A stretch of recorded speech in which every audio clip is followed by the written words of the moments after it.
Okay. What's like a good leading question? Hold on. Um, uh, and how will we be? I don't know. I'm sorry, I can't. What was that? I think say your the mic's a thing. bit close, so you're like, Oh. it's like distorting because you're so loud. Okay, that's interesting. Yeah, Mike's just been crazy recently. I see. I hate love the tech so much. Why do they do this to me every single time? Yeah, it's Like, completely like dying your mic. It's way too. It's just the gain's too high or something. Hold on. You're distorting.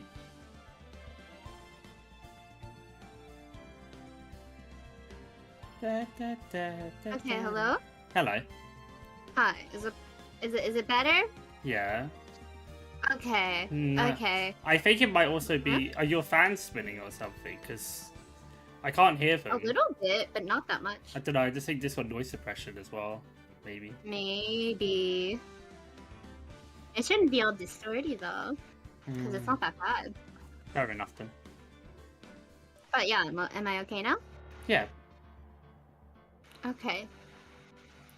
Well, I assumed we started, but I didn't finish what I was saying before. Okay. So, how's it go again? It's like, どれが正論だ、誰が偉いとかなんて今は皆忘れている。この時間が feels so good。オレンジまで泳ぐ。焼けた腹手抜けない田口の髪の毛に熱いさ。風風とさんでら、ゆら、ゆら。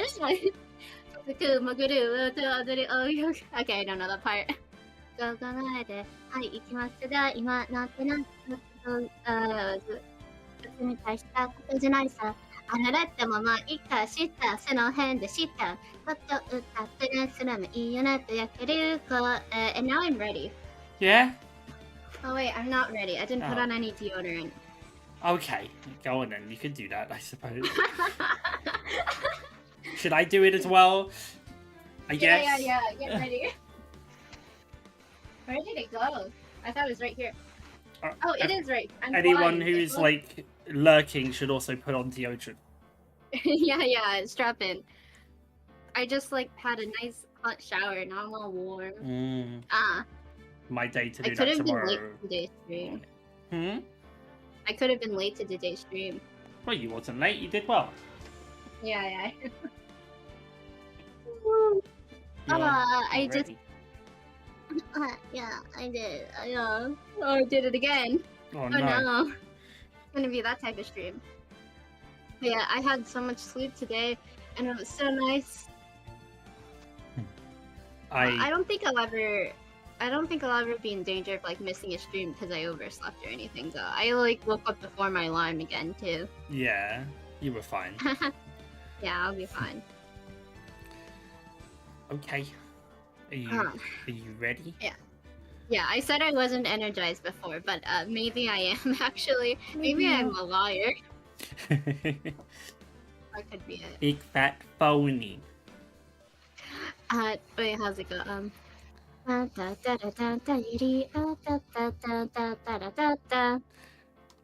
know how it goes, but I should know. I should know that. Are you thinking about it? No. Okay. Oh my god, this is probably. Yeah, I mean, we're definitely gonna finish the case today. It's so crazy to think about, though. I'm not so ready. Many things. Yeah, so many things are gonna happen. And then you'll die. Will I actually?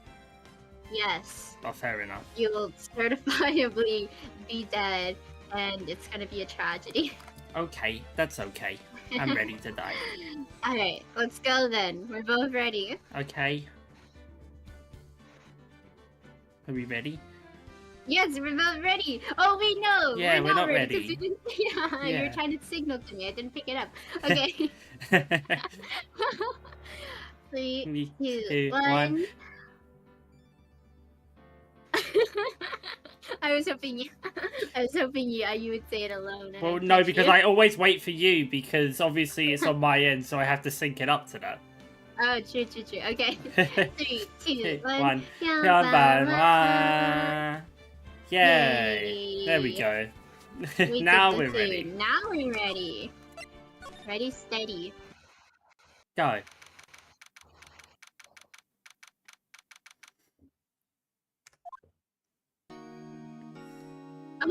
Oh, so happy. What was Mr. Edgeworth talking about? The time he killed someone. I mean, that's what it sounded like. A memory of a crime that I committed. A memory of murder. Yeah, it sounds like a confession to me. Oh, wait. The way he said it is very interesting. He may have committed a crime, but within that memory there's also a murder. He doesn't specifically state that it was him that committed said murder. That's true. That's true. Very clever, Edgeworth. Do you think... Oh, he's putting loopholes in his confession. Mm-hmm. Do you really think Mr. Edgeworth killed Phoenix? Give me a moment. No, I know you ready. didn't say anything yet, but... I don't believe it. Not Edgeworth. Some painful memory has been troubling him recently. But he'd never take someone's life. Never! Except his dog, Brady. Nick, that's really troubling what you just said there. Yo, how's everyone doing? What do you think of my performance today? I had him swooning in the aisles, huh, Maya? Swooning? Me? Oh, yes, I do remember feeling faint. I love Maya. Right on. Tell me the truth. It was like love at first sight, right? Right, Nick? Huh? Me? Well, maybe my heart skipped a beat or two. I think you can do better than that. What the fuck, Nick? Come on, I saved Edgeworth in there, dude. Edgy. You guys should be bowing before me. Yeah, bow before your hero. Larry, you're an unstable person. Larry, you really helped out in the trial today. You did. If you weren't there, Larry, I'm sure Mr. Edgeworth would have been found guilty. Well, he was found guilty! The only reason it wasn't was because he was there. Like, no other situation happened. If Larry was not there, it was Jova. Yeah, he would have been guilty again. Ha, ha, ha, ha, ha, ha. Ha, ha, ha, ha. But seriously, Nick. That boat shop caretaker guy is pretty suspicious. But Edgy ain't off the hook yet. Way to spoil the mood, Larry. Yawn. Okay, it's a stream where we're both yawning. Got it. Yeah. Hey, I'm just a guy sitting in the audience, you know? But from where I was sitting, Edgy seemed pretty... edgy. Oh, I get what he did then. I mean, can you really know he's telling the truth about that night? Nick? I don't know.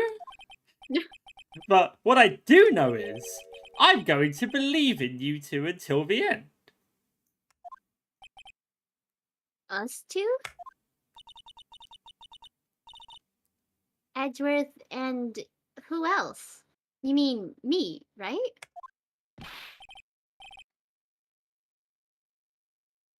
Nah, he means me, right, Nick?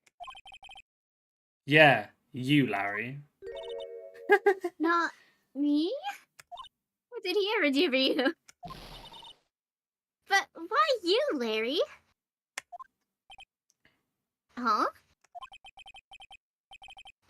Actually, yeah. Why me, Nick? Enough of the silent treatment. Oh, fair enough. Let's never talk about it again. Nick? Why do you trust Mr. Edgeworth so much? I mean, he's changed recently, true. But when we first met him, he was kind of a jerk, don't you think? You didn't know him back then. Back when he wanted to become a defense attorney. Wait. Was that when you two were classmates? No. Oh, you knew him in law school? In grade school. Not grad school? They saved me. Miles. And Larry. They saved me and I'll never forget it. That's why I became a defense attorney, you know? What? Hey, Larry. What's he talking about? Huh? Sorry. I kind of forgot. Okay, Nick, out with it. I'm going to hear the story today, and that's final. Give me all the lore, all the exposition. Okay. And then voice act it with sound effects. It's kind of a long story, so hang in there. It was the very end of 3rd grade. I was on trial. A class trial! You murdered someone when you were 8? A class trial? You remember, Larry. Spring, end of 3rd grade. A kid in our class got his lunch money stolen. Lunch money? Our school was really small. Every month, the kids would bring in an envelope with money for lunch from home. Huh, I see. Anyway, this kid's envelope disappeared with 38 doll hairs still inside. Oh yeah. Now that you mention it, I do remember that. I can see why you'd forget though. You were out of school that day! Anyway, the envelope had been stolen during PE class. I was coming down with a cold, so I skipped PE that day. I was the only one not in class. So, they thought you did it? Yeah, the kids in class said I should be put on trial. Trial? So the next day, we held a classroom trial with me as the defendant.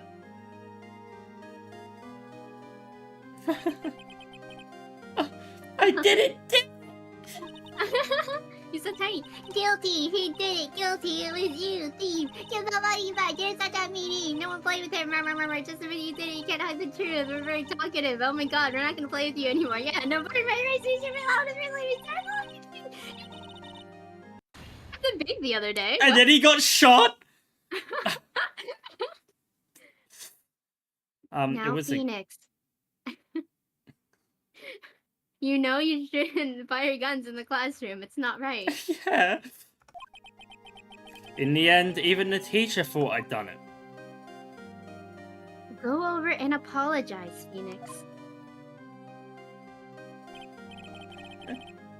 I didn't know what was happening. I was so sad. I couldn't stop crying. Everyone was staring at me like I'd done it. I tried to apologize. I went to where the boy whose money had been stolen was sitting. That's when it happened. He shouldn't have to apologize. The only thing that belongs in a trial is evidence. Anything else has no place. You should all be ashamed. Amateurs. Miles?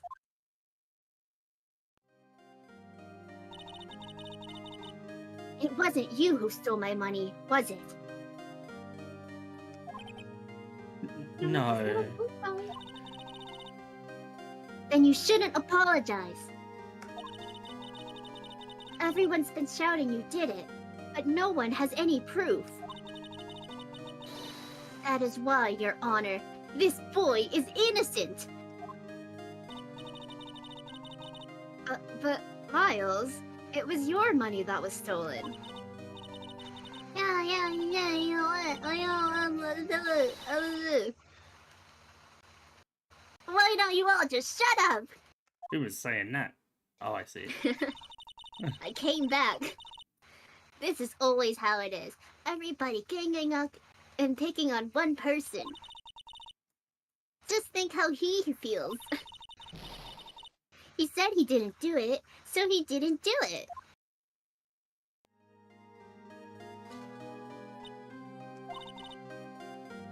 Very well. I will replace the money myself.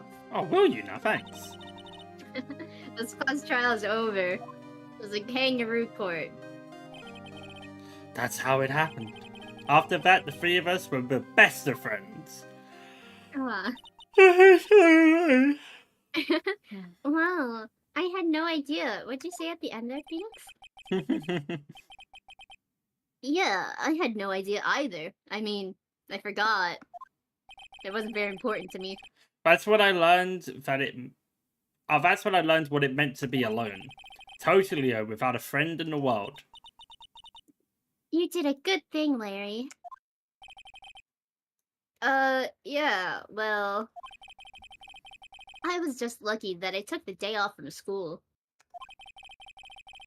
If I had been there, they would have thought I'd done it. So, I took it kind of personally, see. When something smells, it's usually the butt. So true. Anyway, Edgeworth and I talked after that class trial. That's when I heard his father was a defense attorney. I remember his eyes would shine when he talked about his father. And I'm gonna keep this pose. I'm going to become a defense attorney, just like my father. A famous defense attorney. Then a few months later, he suddenly transferred to another school. The TL6 incident. Right. I'm not sure, but the transfer probably had to do with his father's death. That's so sad. It was several years later when I heard Edgeworth's name again. There was an article about him in the newspaper. The headline was something like, "Dark Suspicious of a Demon Attorney. Fabricating evidence, manipulating testimonies, covering up facts." The article said he'd do anything to get a guilty verdict. Anything. But why? What happened? I mean, that's not the Edgy I used to know at all. That's what I thought too. I tried to get in touch with him, I don't know how many times. He never replied. I guess he didn't want to see his old friends. I couldn't just drop it though. I wanted to meet him to learn why he had become who he became. That's when I decided. Wait, you don't mean... That's why? That's why you became a defense attorney? To meet Edgeworth? If I was a defense attorney, I knew he'd have to meet me whether he wanted to or not in court. That's like, how many years of school is that? Edgeworth believed in me and I believed in him. He's in pain and no one's on his side. I'm the only one who knows the real Edgeworth. I'm the only one who can help him. I can fix him! Whoa, Nick! That's pretty gay. So, is that why you helped me out for free? Yeah. I helped you because I believed in you. So I don't remember saying I'd do it for free. We're gonna subpoena him. Nick!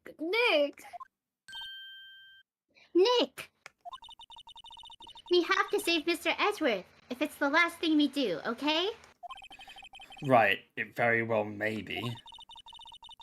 What does that mean? It's foreshadowing for when we get attacked in court and die. Oh, in the next case after this, Phoenix is gonna die, and then Maya's gonna become the attorney. Yeah. Bacon? And she'll have her sister with her. Hello, Meep. Oh, bacon sounds so good. Ugh, I'm so hungry. And the next time I don't know, Phoenix goes on a monologue on eating this ramen. Okay. I was gonna say First, have ramen. or I guess as Maya would say, a burger. First, there's that rental boat shop caretaker. We need to find out who or what he is. I'd settle for who. I guess I can clean out some of this evidence I no longer need. Okay, let's go. Also, can we just talk about Phoenix becoming a defense attorney to meet Edward? Yeah. Oh, let's go. Oh. Oh, it's good to see Charlie. Has it been growing? I don't think so, but I love if it would. I love if it is. Dun, dun, dun, dun, dun, dun, dun, dun. Oh, hello. Honestly, I didn't think you'd be here.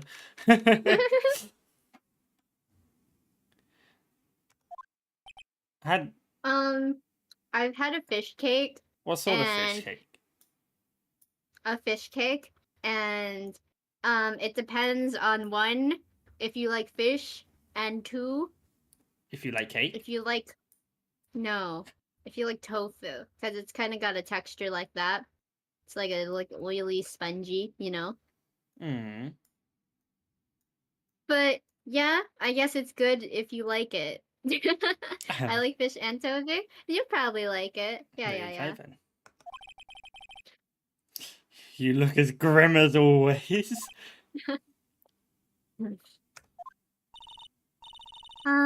Mr. Edgeworth, I heard the story about the class trial, and I have some follow-up questions. Class trial? What do you mean?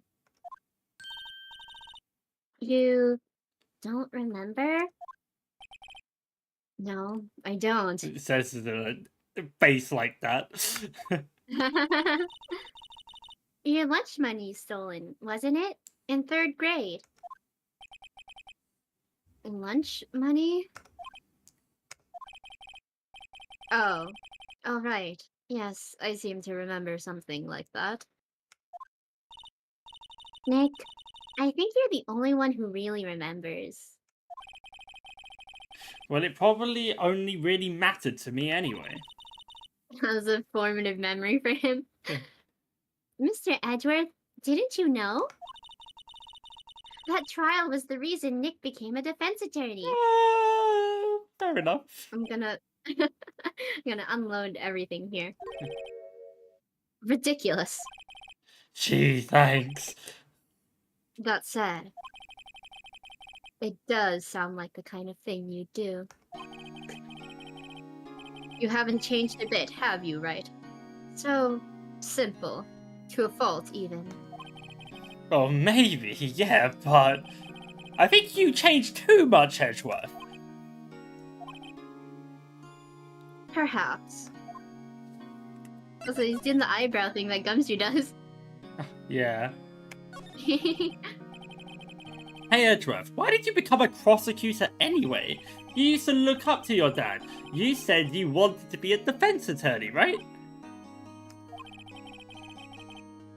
I couldn't let myself deny reality like you.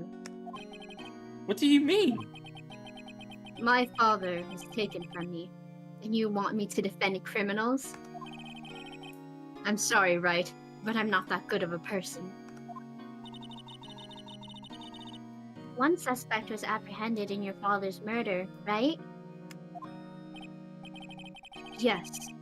The man trapped in the elevator with my father. His name was Yanni Yogi. He had to be the shooter, any way you look at it.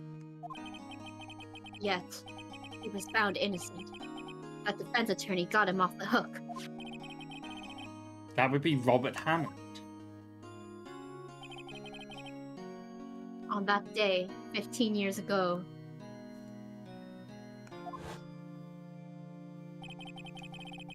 the 3 of us were trapped in that elevator for 5 hours.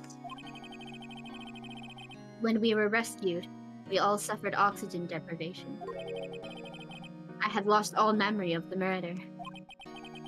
Lost your memory? Even now, I can't recall what happened in that elevator. That was the crux of Yogi's attorney's argument in court. He claimed Jnani Yogi had not been of sound mind due to the oxygen deprivation. Yogi was released due to lack of evidence. Innocent. That's when I changed my mind. I started to hate defense attorneys. What's your relationship with Bon Karma? He's my teacher, and a man who deserves respect, and my foster father. I learned everything. It's true. It is literally true. I learned everything I know of courtroom techniques from him. So, he's like my sister was to you, Nick. He is a perfectionist in all things. In court, in his personal life. He's obsessed with doing everything perfectly. Perfectly, huh? In all the cases he has taken on, none were left unsolved. And not one suspect was declared innocent. Ever. That's... I know. It's possible some of the suspects were indeed innocent. However, it is impossible for us to accurately determine that in every case. All Von Karma does is his job, to find the suspect guilty, perfectly. In any case, it's nigh well impossible to find a weakness in him. Should a weakness appear, he would do everything in his power to make it go away. Edgeworth? If you were saying... What if what you're saying is true? You're headed for a guilty sentence tomorrow. He's right. Now's no time to praise the enemy, Mr. Edgeworth. It's a strange situation in which I find myself, I'll admit. No kidding. That it... Take that! Nick, no! What the hell are you doing? That's a photo of his father. Don't show him that. He had the That impulse. really isn't a concise treasure system. What the hell? What is it? Nothing. Huh? Damn. He couldn't help himself. Okay, I can present the instant and then like the file, right? I mean, yeah, let's try it. Let's try mentioning. It was that case that changed my life. And tomorrow, on December 28th, its statute of limitations runs out. Tomorrow? Could that be a coincidence?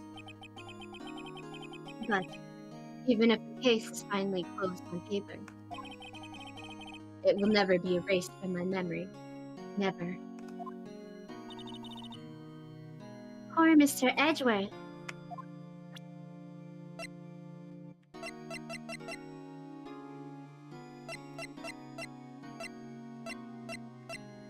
Okay, well I think I've done what I needed to do here.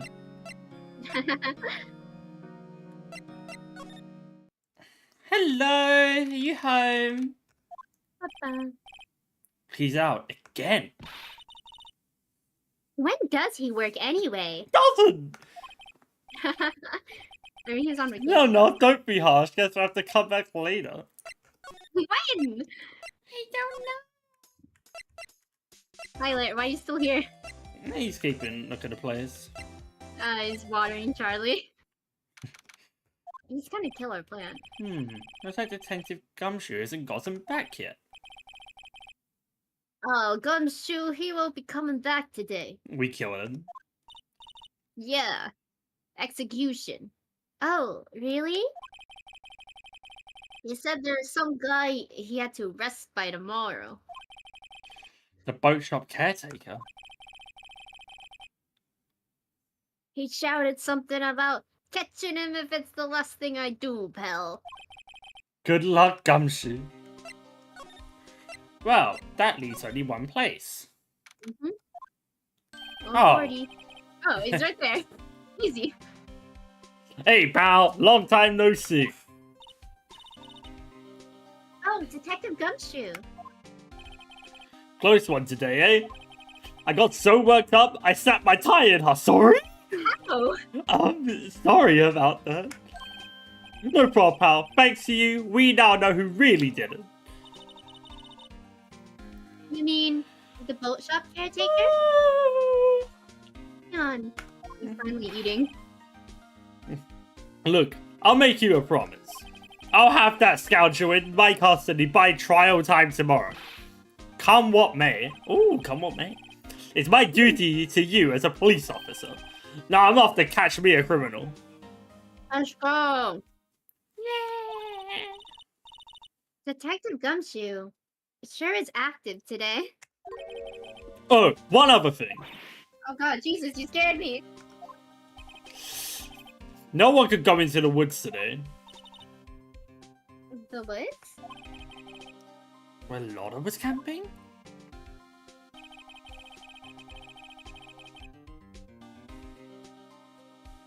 The woods are off limits to camping, and apparently the park ranger found out. He got pretty mad. No one could go in for a while. I guess Lotta's in a lot of trouble. Anyway, I'll be seeing you tomorrow. Really? Not even a chuckle? No, that was perfect. Thank you.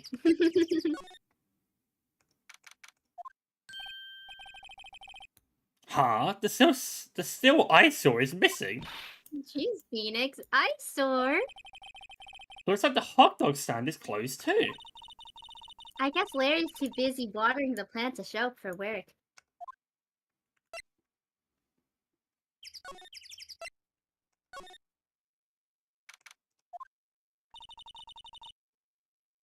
That old caretaker got away. Yep. I never imagined he might be the real murderer. We were like in his house. We talked to his I parents. feel like there's something else going on here. Huh. I don't know. Fun. Oh no. What? I know that clearing of the throat anywhere. He murdered him! It was him! He's the murderer! Oh no, it was Grossberg! He was behind it. Oh, and he did DL6 too. Oh my god. Hello, what might you be doing here? Out for a walk. Oh, the days of my youth. Like the scent of a fresh lemon, you see. Mr. Grossberg. This is no time for idle reminiscing. Mr. Edgeworth's trial ends tomorrow. That is true, yes. But from what I saw of today's trial, Edgeworth should be fine, right? Well, I'm not so sure about that. Ho ho ho, Merry Christmas. Thank you. What do you mean by that? Well, I'm not sure. If you find out anything, come by my office at once. I may be able to offer you some assistance. Unless I go on Thanks, vacation bye. again. What did you think Mr. Grossberg was doing here anyway? Covering up evidence. Who knows? It's what he does best. Oh, I can walk in. Let's go. Oh, they left his parrot. Come here. This is so sad. Nobody's home. Hello. Hey, it's Polly. I wonder where your owner's gone, Polly. Hello. Okay. I can't believe he'd run off and leave his poor parrot to fend for herself. Oh, there's like crackers on the thing. Wait, I can't. I don't think they can eat this man. mandarins. Maybe I should take care of Polly, Nick? Maybe Charlie's a little lonely. Probably shouldn't just kidnap her. The police know about her anyway. I'm sure they'll do something. Well, okay. Sorry, Polly. He says I can't take you. Great, now the bird's going to hate me. Well, that didn't do what I wanted it to. Is there anything missing from yesterday? Ah. What's wrong? Huh? Oh, never mind. What? Tell me? Just, when I saw the TV, I remembered. They're showing a Pink Princess special this week. Oh! See? That's why I didn't want to tell you. He'll just be disappointed. Anyway, come on, you remember the code. That reminds me, Nick. Polly here knows the number to the safe, right? Yeah, that's right. Polly, what's the number to the safe? 1228! Perfect. Let's open it, Nick. Come on. Sure there isn't any money in there. Aww. But hey, he keeps it locked, right? So there must be something of value in there. Like done. I'm not so sure. Okay, Nick, let's see what's in there. You did a good job convincing me. I guess there might be a clue or two. The only thing in here is a letter. A letter? Aw, boring. There's no name or signature on this thing. It's handwritten in very precise, clear letters.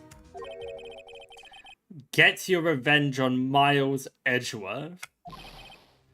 Edgeworth? Nick, why would Mr. Edgeworth's name be on there? Read the whole thing out. How do you know? I'm going to read the whole thing. Thank you. Thank you, Phoenix. Get your revenge on Miles Edgeworth. It also says this is your last chance. Now is the time to get revenge on the two men who ruined your life. The rest of the letter goes on to describe the murder plot in detail. How to kill Robert Hammond and frame Edgeworth. Calling Edgeworth out to the lake, getting on the boat, firing twice. This is exactly what I figured out today in court. It's all here in perfect detail.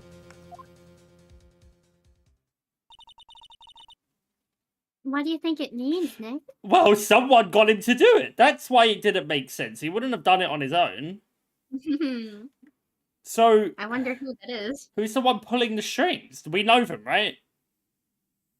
It has to be Grossberg. Yeah, that's what I think as well. But how does that make sense? Why would Grossberg be the one...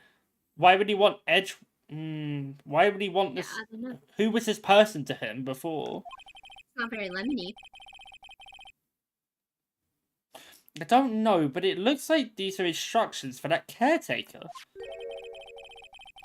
When he killed Robert Hammond and called out Edgeworth, he was following instructions. But who could have written that letter? And what does it mean to get revenge on Miles Edgeworth? Look, I don't know, okay? But one thing's for certain. This letter is an amazing clue.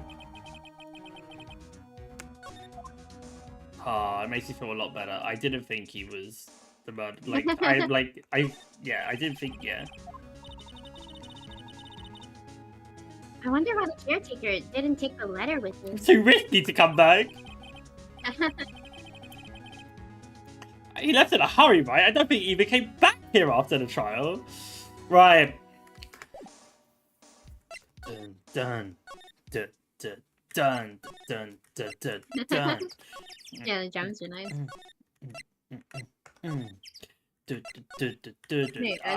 I'm not going. I'm going to Edgeworth first to present it, and then I'll go to Thingy.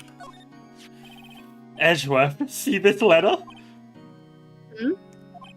This came out of the safe in the shack where that boat rental caretaker lives. I see.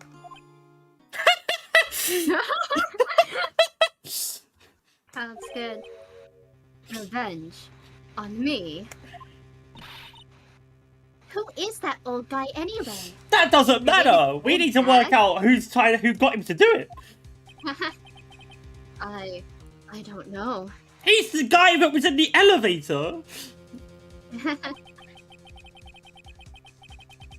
Could he be an innocent defendant you got declared guilty or something? He'd be in jail! Nice, right? But I don't remember that old man.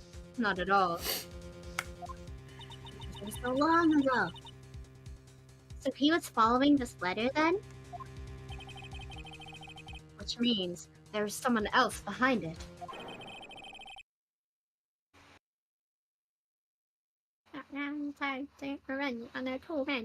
Who ruined your life? Is that him thinking it? I don't know. Uh, 2 men. 2.5 men? I never watched that show. Meaning myself I've never even and heard of Robert that show. Hammond? It's American. It's probably not worth watching. It also says, this is your last chance. Last chance. Wait, maybe he's talking about the statute of limitations on the DL6 incident.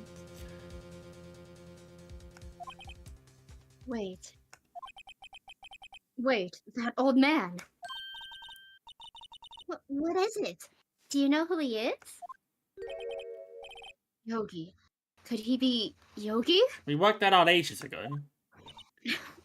Yogi? I didn't work at anything. Please tell me. The suspect in the DL6 incident. The one who was found innocent.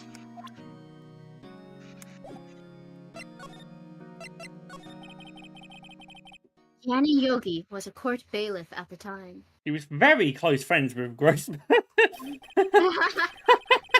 They were lovers. We just happened, along with Red, White, and Blue, it was like a 3-way thing. We just happened to be in that elevator together 15 years ago.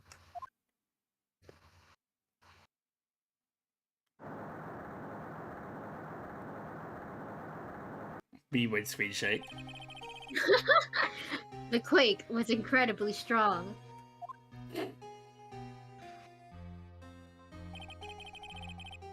Before I knew it, everything was dark. We were there for so long, it felt like forever. 5 hours. They both start with F. The air thinned, and the darkness closed on us in that little box. We became unsettled. Help! I can't breathe! I don't know. Quiet! I said quiet! You're not making this any easier! I want to get out! Help! Get us out! Don't shout! You'll just use up more oxygen!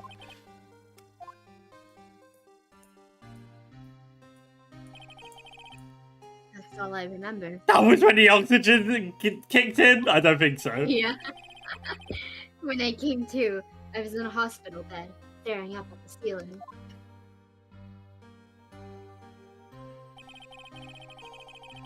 In court, Yanni Yogi's mental condition was called into question. They claimed the oxygen deprivation and stress had caused temporary insanity.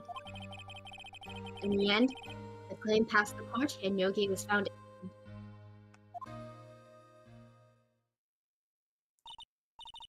Huh, but isn't that strange? This letter tells him to get revenge on Edward. Why would he want to take revenge on you? The murder I committed. Right. Yeah?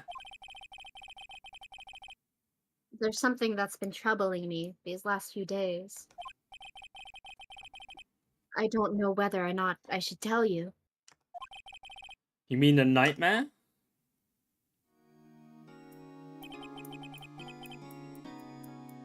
It's a nightmare I've had. A memory of a crime that I committed. A crime you committed? A memory of a murder.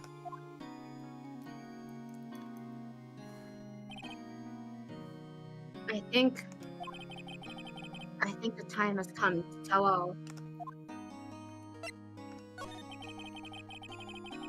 For the last 15 years, I've had the same dream almost every night. I wake up in a fearful sweat every time. What kind of dream? It's a dream about my father's killing in the dark.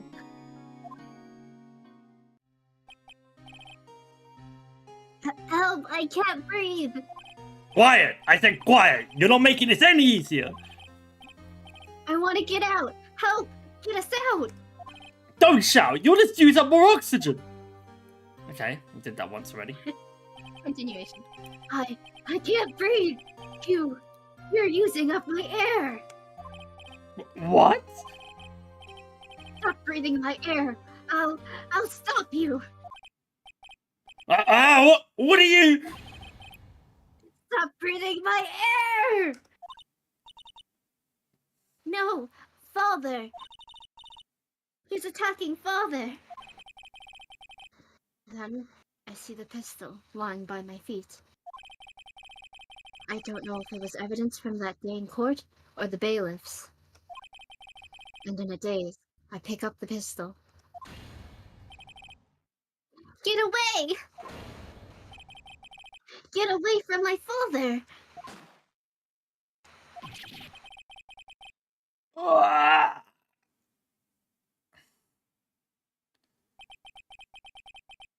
And with that scream, I wake. So he did his father's murder, technically.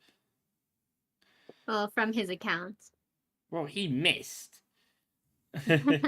He just missed the shot in the dark, oxygen deprived. What a troll! Actually crazy. He's got to play more games. Got to get that 8 better. He had the nausea effect and missed the bow shot. Oh my god. Oh my god. Edward's not a gamer. Yeah. It's a bone-chilling scream. A scream which has rung in my ears for the past 15 years. But that's just a dream, right? I don't think it matters. Right? Like, he definitely shot to kill the right person. He just missed.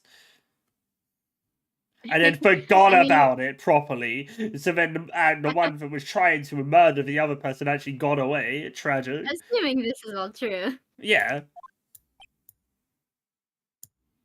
Also, I just had the thought about Maya teaching Edward how to play Minecraft. I don't know, it's cute. That thought is the only thing that has kept me sane for the last 15 years. But what if I'm wrong? What if it's real? They say that sometimes people shut out memories in self-defense. Imagine. Maybe it was I who killed my father. Yeah, like, that could have been the case, but that still doesn't change a thing. However, we have one major problem. You see, the gun would have had his fingerprints on it if that was the case. And was that brought up in the DL6 case? Because if he would have been... 2 shots in the DL6 case. Oh, you're right. No, he was already shot. Yeah. I guess we might find out. Yeah, there were 2 shots. Yeah, you're right. Okay, yeah, that changes everything. What?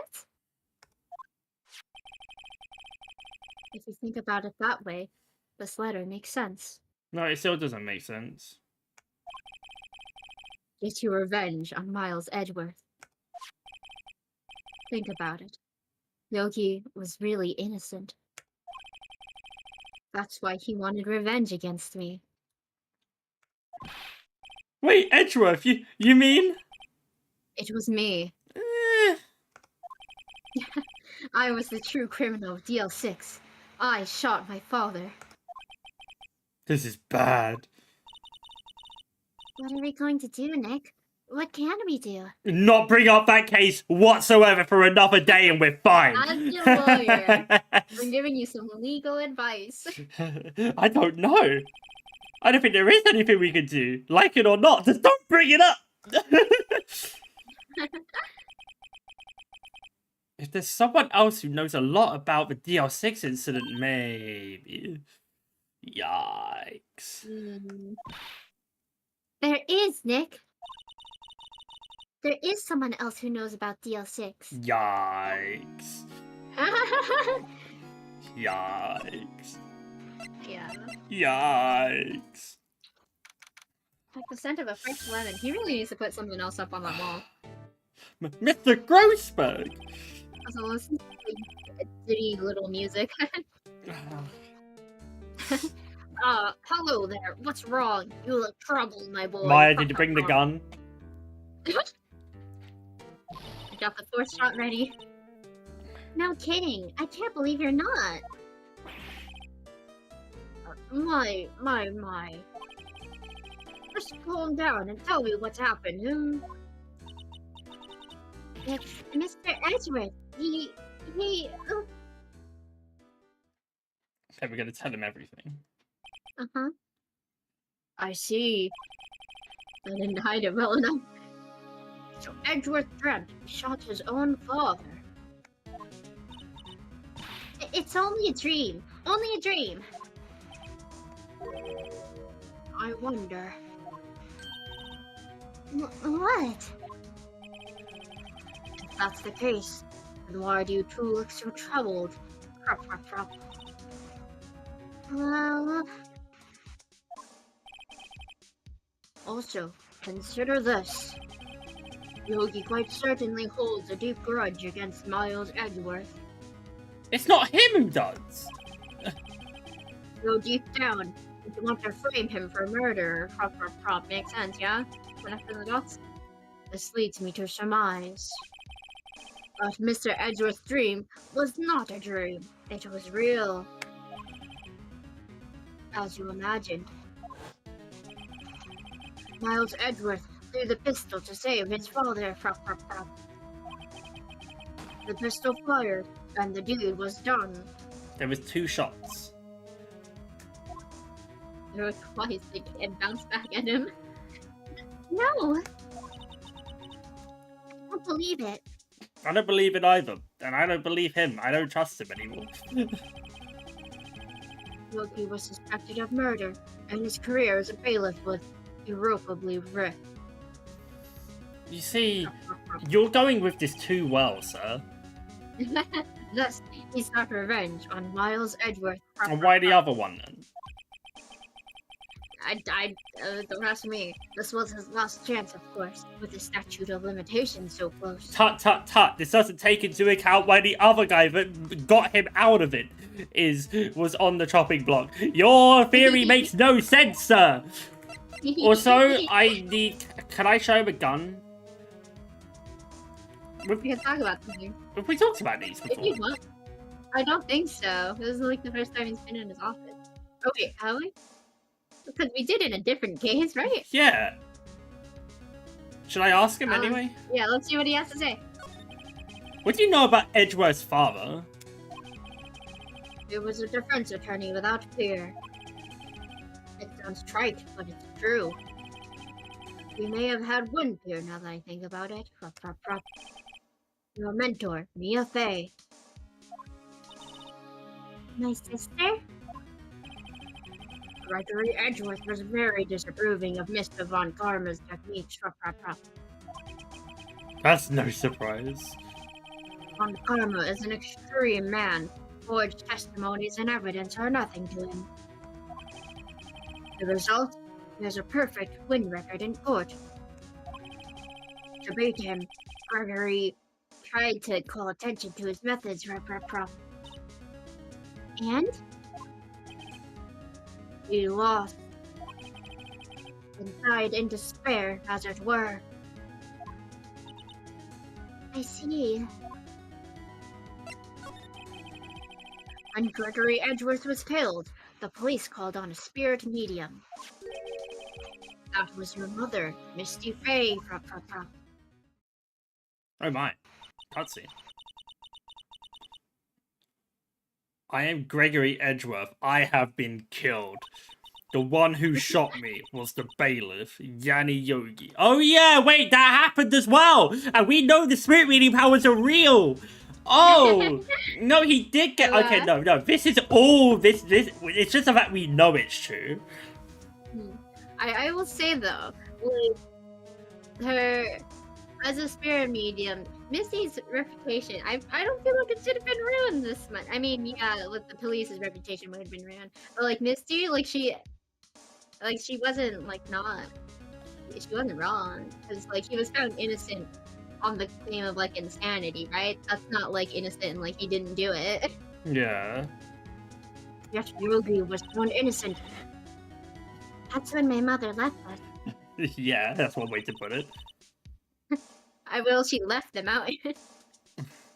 Everyone called her fraud. That's right. Everyone thought she was, you see. You're the one who got her. You're the one who, I'm not the involved in this at information. all whatsoever. You're a very suspicious man, Grossberg. He is, isn't he? Now that I think about it. It seems the one who lied was Gregory Edgeworth's ghost. I don't like you, brother. Gregory Edgeworth must have known who shot him. I don't believe it. So you're saying he falsified his testimony? But Edgeworth's dad lied to protect his son? It's only a possibility, mind you. Tut. None of this makes sense, good sir. But a possibility, nonetheless. Shut up! You thought about this for years! Right. You got the gun, Maya? Let's do it. Hey! Oh, so this is the letter. It does seem that Yogi was following this letter. When he killed Hammond, I didn't finish the sentence. But why kill Robert Hammond? Hammond was a skilled defense attorney. But he defended clients not for their sake, but for his own. Huh? His own sake? He never trusted his clients, that one. Very shameful. The only thing he trusted was his own ability. But he got his client found innocent, so why should it matter?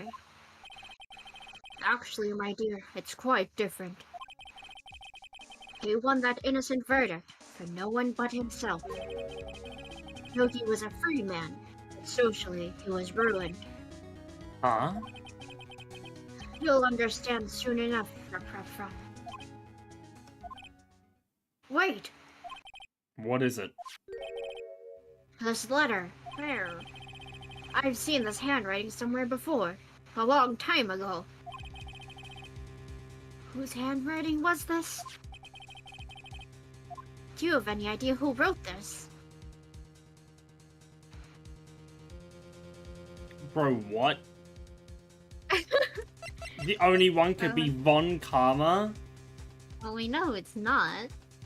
Well, it's not the top two. No, there's no way it was Karma. Why? Yeah, we don't know how he's related at all. He's just Von Karma-ing it up. Yeah, we don't know why he would want Edgeworth dead. Is it because he, took his training and then lost the trial? I wonder. I'll say it. Could it be Manfred von Karma? Von Karma? Why would he have something to do with this? Well, I'm not sure. You just don't like the cut of his jib. Von Karma. Von Karma. Oh my god, it said that his handwriting was weirdly perfect, right? Or something. Yeah. Yeah, okay. Wait! You're right, my boy. This is Von Karma's handwriting. I'm sure of it. I used to see it all the time on court reports. What? But that means the one who told Mr. Yogi to kill was correct. Manfred von Karma himself. What does this mean, then? Why would Von Karma want to frame Edgeworth? The scent of oranges. Yo, we need some answers. If it truly was Von Karma who wrote this letter, then he would know the truth.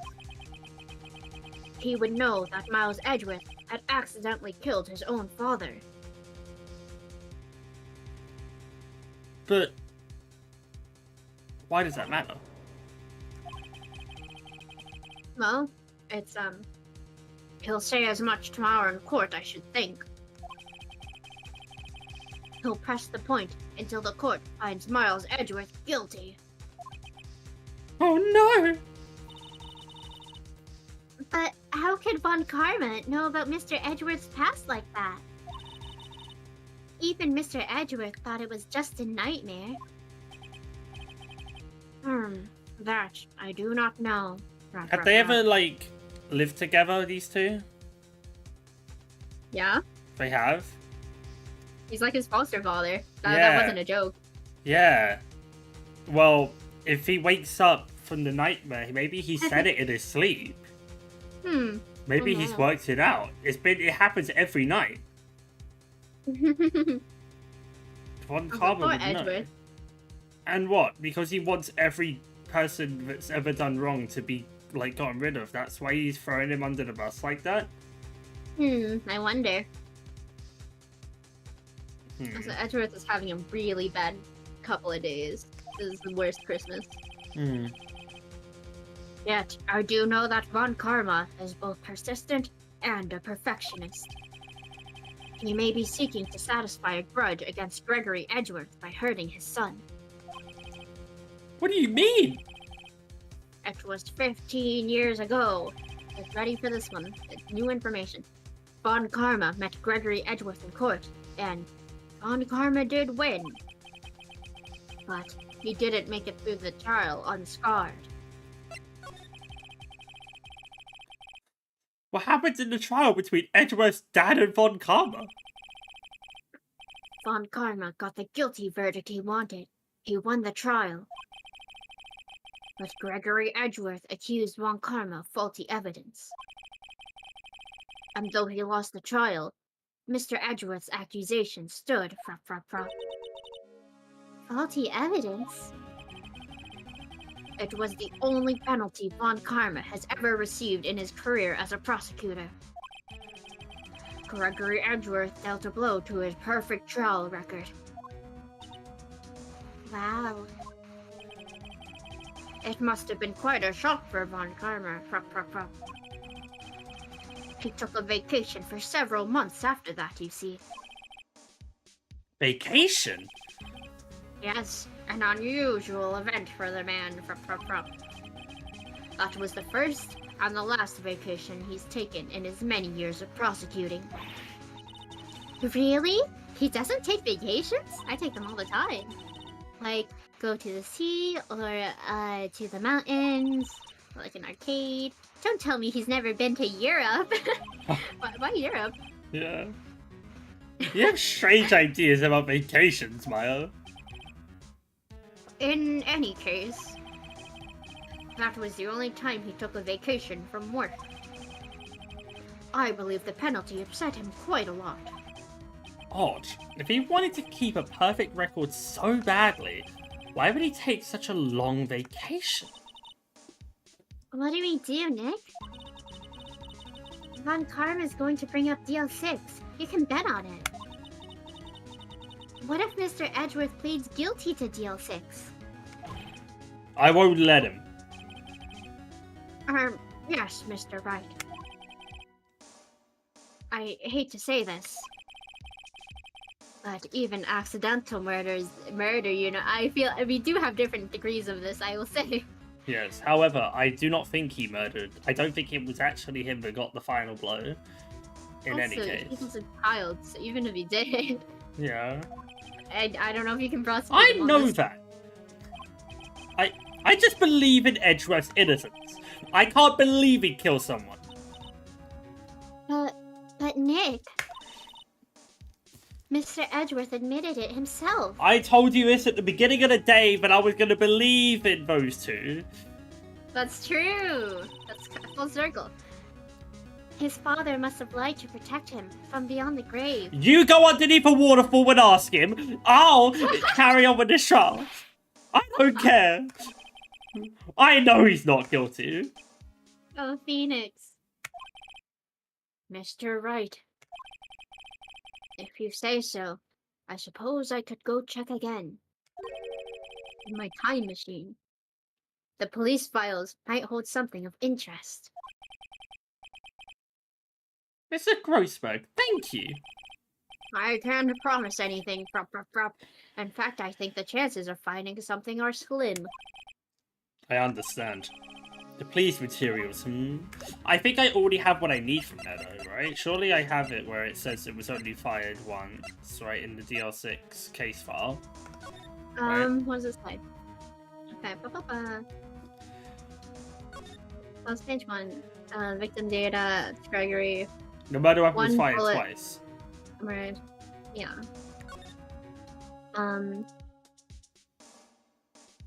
I guess from this we don't know what happened to the other one. But, Oh my god, he named the parrot after his wife. You caught it so quickly. Okay, so Polly is... I mean, Polly would know. Right. Let's go move to the police department. Oh, that's usually something that comes up in the case. Does it? It's something that you figure out along the way. Oh. Oh, I see. Okay. Was I... It was right there, though. You're such a smart cookie. Oh, there's hardly anyone here. That's what you think. Everyone must be out looking for the old guy, Yogi. Oh, it's you. Get out of here. Yeah, I don't think he'll be back. So, yeah. Skedaddle. Sounds like Detective Gumshoe's pounding the pavement for real. I've never heard that term before. We were wondering if we could check out the records room again. Well, now I can't just have anyone wandering around in there. Okay, then you walk in there and give me the DL6 incident case files. They run out tomorrow anyway, so you might as well clean it out early. Yeah. But I guess Mr. Von Karma is in there now anyway. Oh, is he now? Get the gun, policeman! Get the gun! You can go on as long as you're there. Sorry, I was on my lunch break when you caught me. Is it tasty? Von Karma? It is. It's salty. Yeah, he just arrived actually, so, you know. Von Karma's in the records room! Nick, let's hurry! You're correct! Let's hurry! Dusty as always. We were only here yesterday. I'm sure they just haven't had time to clean. What's wrong, Nick? Nothing. I was just noticing that he isn't here. Von Karma?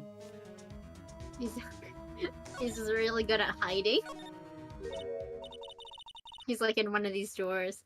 Huh? One of the drawers here is open. Oh my god, Von Karma's inside. Someone must have been looking at it recently. The label says, unsolved cases, evidence. Unsolved cases. Nick! The file for DL6, it's completely empty. What? What are you doing in here? Oh my god, why does he look like that from the front? He's so severe. I just take a sec. Wow. There's really something. Anyhow, Von Karma! Okay. You. How do you know my name? Bruh. Uh-huh. Have we met? What are you saying? We see each other every day, don't we? It's kind of hard to forget these two. We're Miles Edgeworth's defense team. I'm a lawyer now. Defense team. I beg your pardon. You see, I rarely remember defense attorneys. When he smiles, he looks like a marionette. They are bugs to me. Needless things to be crushed. You can see how this guy was Edgeworth's mentor. Two things. Mr. Edgeworth is your student, right? A romanticist who still can't shed that veneer of amateurism. Just like his father, always second rate. They seem Mr. like they Von have a good Karma, working relationship. you had an axe to grind with Mr. Gregory Edgeworth, didn't you? Me, a grudge against a mere defense attorney. Why? But he dealt a blow to your otherwise perfect trial record. Him. So you did. But what I don't get is, why did you take his son under your wing afterwards? The son of your most bitter rival. I thought it would be funny. That, my dear attorney, is none of your business. Tomorrow will be the last day of this trial. It's been a while since I've had a defense attorney last this long. Still, you will lose in the end. Miles Edgeworth will admit his own guilt. His guilt of 15 years ago, you mean? You're quite the researcher. If you've done your homework so well, then certainly you must understand. You know what Miles Edgeworth will tell the court tomorrow. You're right. So Von Karma is going to bring up the DL6 in court tomorrow. Wait, what? Hi there, what's up? Take this! Take that! Von Karma, have a look at this, and please I remind you we are inside of a police facility. Okay, this is like the third time Phoenix has like shown the evidence to potentially the murderer. This was you, wasn't it? You instructed Yanni Yogi to commit murder. Yanni Yogi. How many years has it been since I heard him call that by that name? He's a fool. I told him to burn it after he read it. So, you admit it? You wrote Mr. Yogi this letter. Yes, my dear defense attorney. He's not a defense attorney. Thank you for taking the trouble to bring it to me. You saved me from a lot of needless hassle. What? Nick, what is that thing? A stun gun for self-defense, usually. Oh boy. Indeed.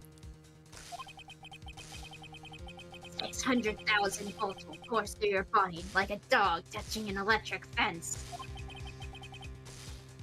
600,000? Oh, don't worry. People don't die from it, usually. Now give me the letter. No! No. Bro, what are you? Nick, run! Ah!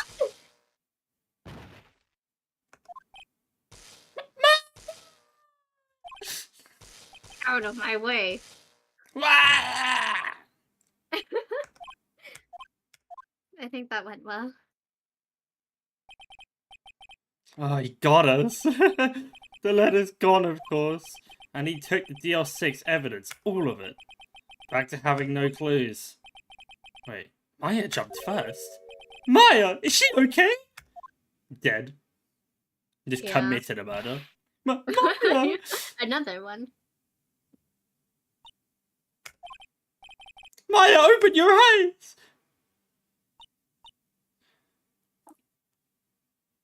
Wait. I figured it out. He It's just still... the electrical Oh. power just went into Maya and remade her spiritual powers. Maya, she's ready now. The letter. Did he take it? Huh? Oh yeah. Are you okay? I couldn't stop him. What, you couldn't stop should've the been growing man? Overcome the 600,000 volts. Yeah, the 4'3" girl couldn't take him on. I'm too weak. I jumped as fast as I could, but one shot from that thing knocked me out cold. I wonder why. I'm useless.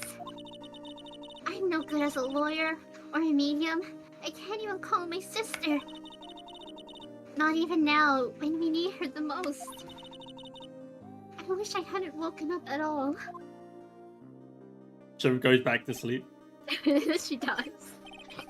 Oh, there has to be some way I can help her. I better do something about her self-confidence first. Maya, she's holding something. What is that? A bullet? DL6 evidence number 7, taken from the heart of Gregory Edgeworth. I remember. When Carver was holding this when Maya jumped him.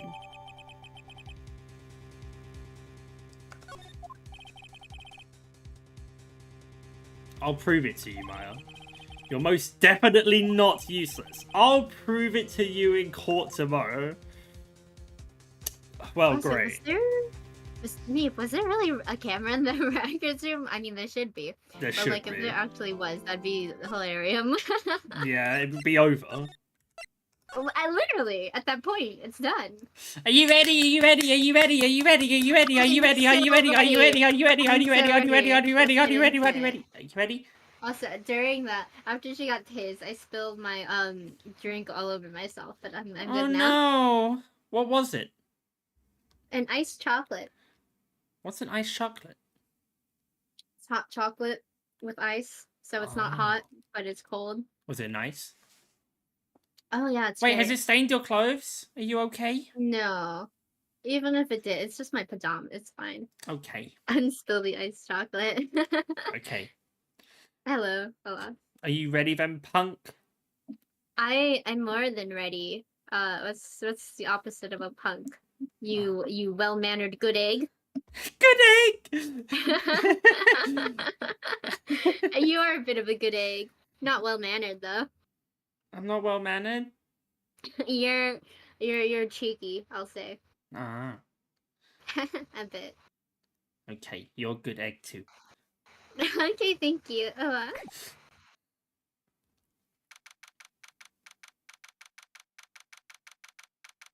Happy Easter. Thank you. Wait, how did you know I named the stream that? I guessed. Did you actually? That's crazy. I'm impressed. This is it. Judgment Day. Today, things are going to get settled at last. A lot of things. What's the big idea? Sorry, Nick. I have electric powers now. I only touch your shoulder. She's like imbued with electric powers. Maya, Electro Ball. She's a Pokemon. She kind of is. I guess the shock hasn't worn off from my run-in with the stun gun. I don't think that's how that works. Like, I don't know. Like, I picked up a lot of static electricity. Anyhow, today's the last day of the trial. Good luck, Nick. Yeah. Thanks, Maya. I'm gonna find a waterfall. Right, Edgeworth, so yesterday, right, we went to go get evidence from DL6 case. Von Carver was in there. We took the evidence, tased us both, took the letter, and, peace. Yeah, we don't got that anymore. Edgeworth is looking club as always. I hope Von Carver doesn't push him too hard. Oh, you know you. Whoa! What the fuck? What are you doing? Sorry, I'm sorry. I just thought I'd cheer you up with a pat on the back. You look like a guy who likes a pat on Maya. the back. Maybe you should go outside and discharge! Right, good idea. She gets struck by Try lightning. not to electrocute anyone on your way out. Whoa, pow! Oh. She did. What's got into that girl? Detective Gumshoe! Morning, Mr. Edgeworth. Good morning. How did it go, Detective? Have no fear. As promised, I've captured our runaway caretaker. I just brought him in. Took all night, pal. Thanks, Detective Gumshoe. You must be tired. Actually, after that shock I got on the way in, I feel pretty good. Yogi says he's forgotten his own name. But that has to be a lie. Why would he want revenge on Edgeworth if he couldn't remember his past? He does remember, and I'm going to prove it.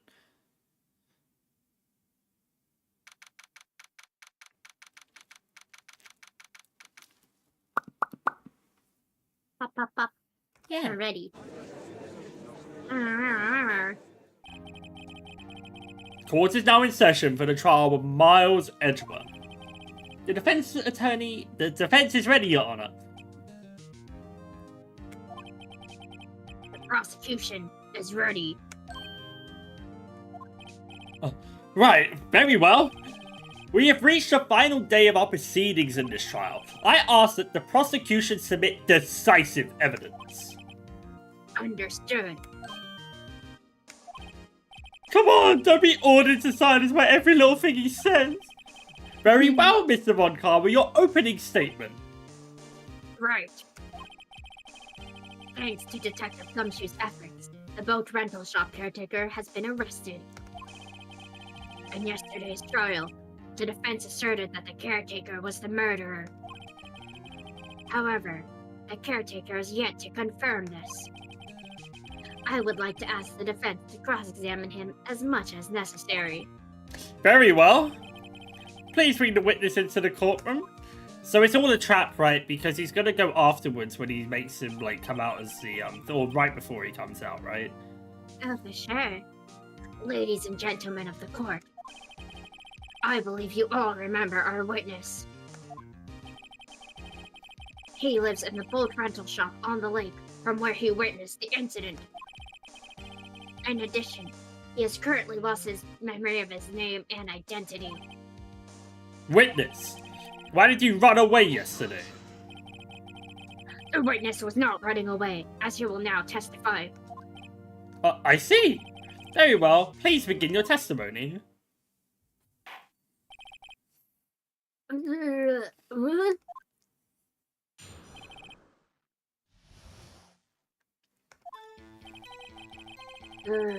I'm really sorry about leaving yesterday like I did. But I wasn't running away or nothing.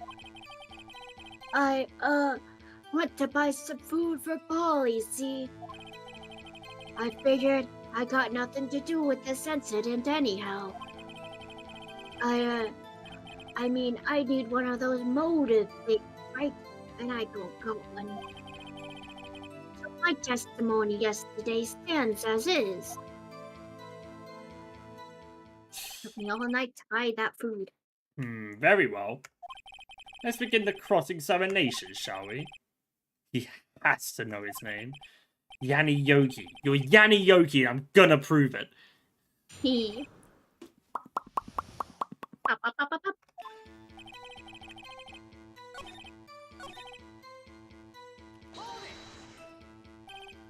Food? Well, Polly is a bit of a gourmand, you see. She only eats these high-quality bird pellets from France. So I went to book a flight. They only have them in the big pet shop downtown. But you weren't arrested until this morning. Why didn't you go back to the caretaker's shack? Well, I kind of got lost, you see. The witness has trouble remembering things sometimes. When the police apprehended him, he was on his way back to the shack. Yeah, right. Nice shape on Carmen. No one's gonna believe that. I see. So he was lost. Please, Your Honor, come to your senses. Too easy. You've lost much of your memory, is that correct? Yep. Seems like it. Then how could you know? Wait, then how could you know that you didn't have anything to do with this incident? Or maybe you're lying about not having a memory, You know exactly who you are. The witness has testified clearly that he has no memory of who he is. If you claim he's lying, then show the court proof. How am I supposed to prove what's going on in that old codger's head? That's impossible. I'm glad you've come to Mr. Wright. Very well, witness. Please continue.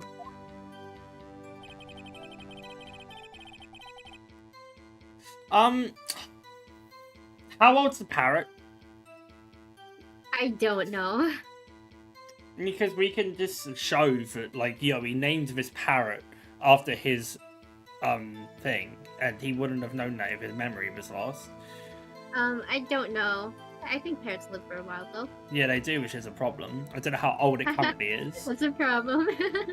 So what do I do? I guess let's see what else you say in here. How can you say you had no motive? I say you do! You had a grudge against Edgeworth and the victim, Robert Hammond.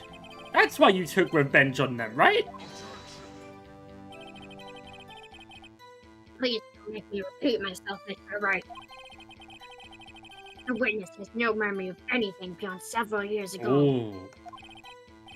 He can't hold a grudge. It's impossible. I have to prove he's lying about his memory.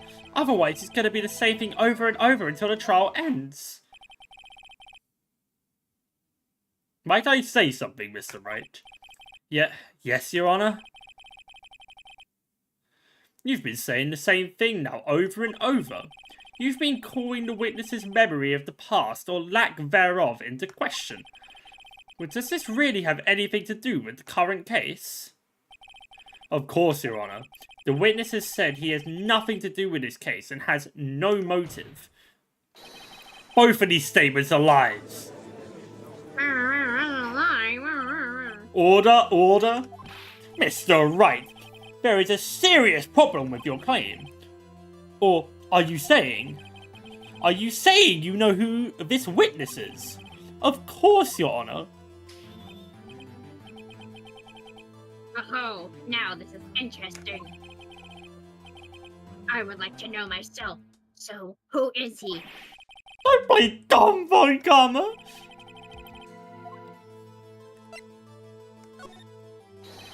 His name is Yanni Yogi, a former court bailiff. Yogi? That name seems familiar. Oh! Yanni Yogi from the DL6 incident! I think the judge would have heard of him. It was such a famous case. But what does this mean? Your Honor, if this man is Mr. Yogi, then he has a clear motive. Just. Jumping to conclusions again, Mr. Wright. This witness is Yanni Yogi. Fascinating. However, how do you propose to prove this to the court? This is a court of law, as you may recall. You need proof. And allow me to repeat once more that the witness has lost his memory. This is it. I have to do this now. If I can't prove he's Yogi right here, right now, then I've got nowhere else to go. Nick! are you going to prove it? Can you prove that he's Yanni Yogi? It's okay. It's actually quite simple. Your Honor, please take this man's fingerprints. Then we'll compare them to the fingerprints on file for Yanni Yogi 15 years ago. I see. That makes sense. Test, you simple-minded fool. Huh? You're falling right into my trap. I'm so very, very sorry, Mr. Wright. Why? The witness has no fingerprints. Sorry? Hey, yo! No fingerprints? You see, before I worked as a caretaker, I worked at a chemical plant. I burned my fingers working with the stuff, and I have a lot of weird mutations. What? You sneak! You burned your fingerprints off to hide your past! Jesus Christ. Well, if the witness has no fingerprints, I guess we will not be able to prove his identity. Toe prints! I worked with my feet too. Just No. mixing up that chemical soup. Test. Also, I don't think people get toe prints very often. I'm not sure Yanni Yogi would have had toe prints from 15 years ago. Anyhow. What will you do now, Mr. Wright? It seems that the case has been decided, no? No. I know what happened. I know everything. I just can't prove it. But no, I can't let it end like this. I can't lose. There has to be another way. There is no one who can testify as to who this witness is. No one. Nick, what are we going to do? I didn't even consider that he might have erased his fingerprints. What do I do? Test. Well, Mr. Wright. I could just prove with the name Polly on the bird. It is a very... Perhaps you'd let your cross-examine his parrot for a little comic relief. Hilarious. Thank you, I just will. Yeah, very funny. You're a sore winner, Von Karma. Wait a minute. Cross-examine his parrot? What is it, Nick? No, you're not going to. Your Honor! The defense would like to take Mr. Von Karma up on his proposal. Take Mr. Von Karma up? On my proposal? Exactly, Your Honor. I would like to cross-examine the witness's pet parrot. This is a kangaroo court. Order? What do you think, Mr. Von Karma? Need to even ask. This is a farce. We object. What's going on here? Wait a second. You were the one who suggested I cross-examine the parrot, Von Karma. I was joking. I have a right to do as you suggested. This is hilarious. Well, if you're so desperate, then please be my guest. This is my favorite case. Of course, should you go through with this, and nothing comes of it, then I hope you're ready for the consequences. Nick, this is great. T-R-A-I.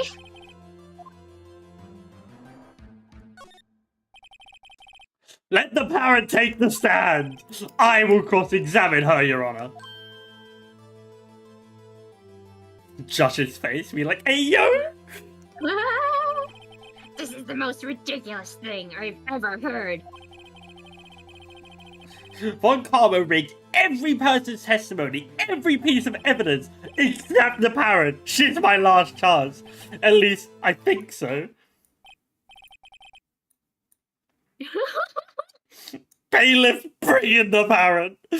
What a crazy case. Yeah! Yeah!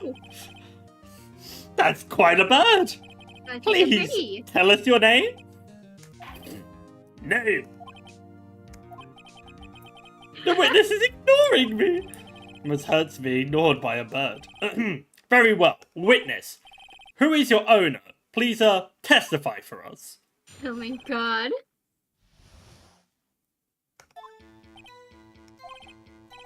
Hello. Squawk!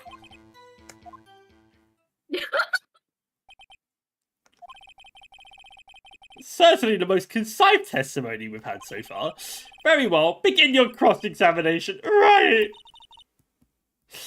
What the hell are you going to do now, Nick? I don't know. What do we do, Maya?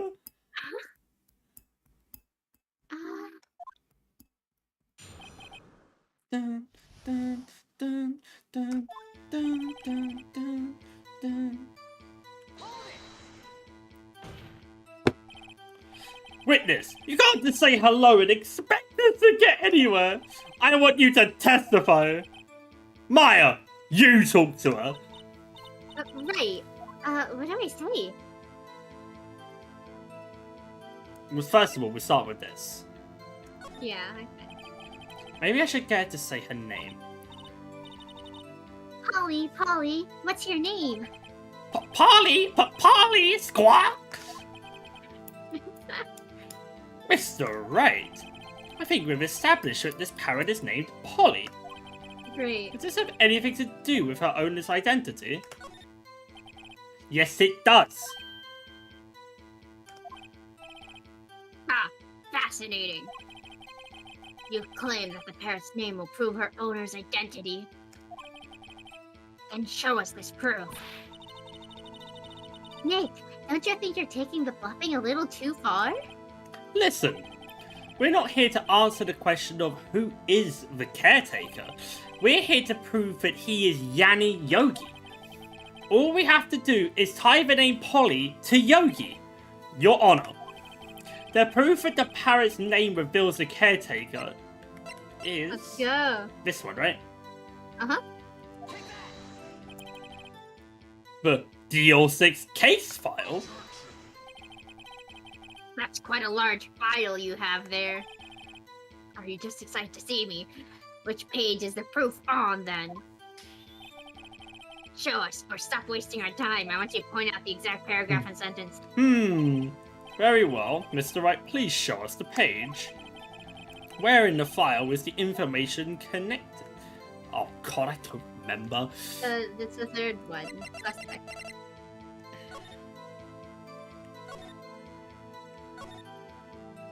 Yeah, third one.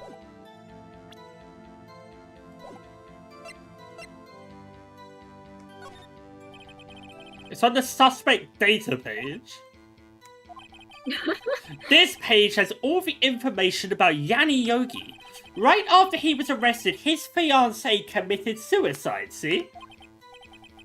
Indeed it does say that, yes. What was his fiancée's name? Polly Jenkins. Polly?! Exactly, Your Honor. He wanted to remember the name of his fiancée who had committed suicide. That's why he named his parrot after her. I see. I guess that is possible. Ah, a mere coincidence, that's all. My granddaughter has a dog she calls Phoenix. Well, Mr. Phoenix, right? Does this make you my granddaughter's fiancé? Are you offering? How old is she? You're really old, so she might actually be like 30. So it might work out here. Oh! She's only 7 years No! old! I'm glad you asked. That was perfect. Indeed. Alone, this is a little weak for evidence in a murder trial. Polly's pretty We common. would need some other corroborating evidence. Where am I gonna find that? Nick, we're getting closer. One more. If we can just get one more piece of evidence. Right, but what?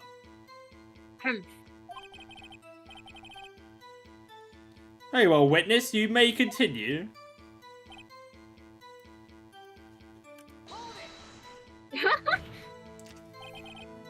Witness, you're here to speak! You must speak to me. Oh my god. Frankly, I can't believe that you're speaking to the parrot. Well, I guess we should try to get some information out of her. We need to show the judge that her owner is Mr. Yogi.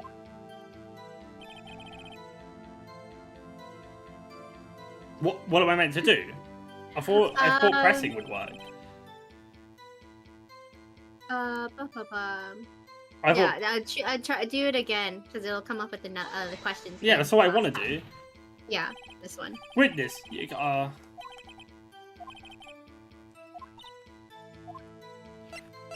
Okay, what else?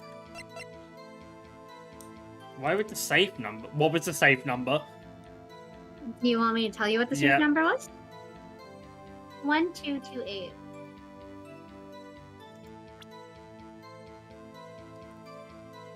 Oh my god, it was 1228. No way! No way! That's the date it ends on, like the DL6 case, right? Right. Yes. 1228. Okay, cool. Okay, fine. Maybe I'll get her to say the number of that safe. Huh? A safe? Why? Let's just try and get her to say anything, okay? Holly, what was the number to the safe in the shaft?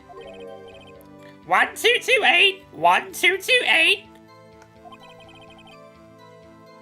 My, what a reckless parrot. Well, Mr. Wright, you aren't claiming that this number has something to do with the caretaker. Actually, it does. That's why I had her say it. Ah, ridiculous. How can the number to a safe tell us who the caretaker is? Show us your proof. What could possibly link this number to the caretaker's true Same identity? thing, right? Just this again. I think so. Yeah. The DL6 case file. What is this obsession you have with that case? Mr. Wright, where in this file is something relating to that safe number? Case summary, right? Mm-hmm. It's on the case summary page. The case summary? Specifically, the date on which the DL6 incident occurred. The date of the incident, December 28th. Why, that's today's date, 15 years ago. And the number on that safe is 1228. Ah! He used the date of the DL6 incident as the number for his safe, Your Honor. That's how important that date was to him. I see. It certainly is an interesting coincidence. Can we have music, please? People often do set their secret numbers to dates. This is not tangible proof. I set my ATM's card number to 0001 because I'm number 1. Is that true? Good to know. This has nothing to do with the date. Nothing. That's enough. I think we've reached a conclusion here. This is a mere coincidence, that's all. True, that is a possibility. However, 2 coincidences at the same time seems more like a pattern to me. What are you saying? Summon the caretaker of the boat shop. Immediately. There we go. Witness. Tell us your name. Wait. This witness, he doesn't remember. No, it's okay.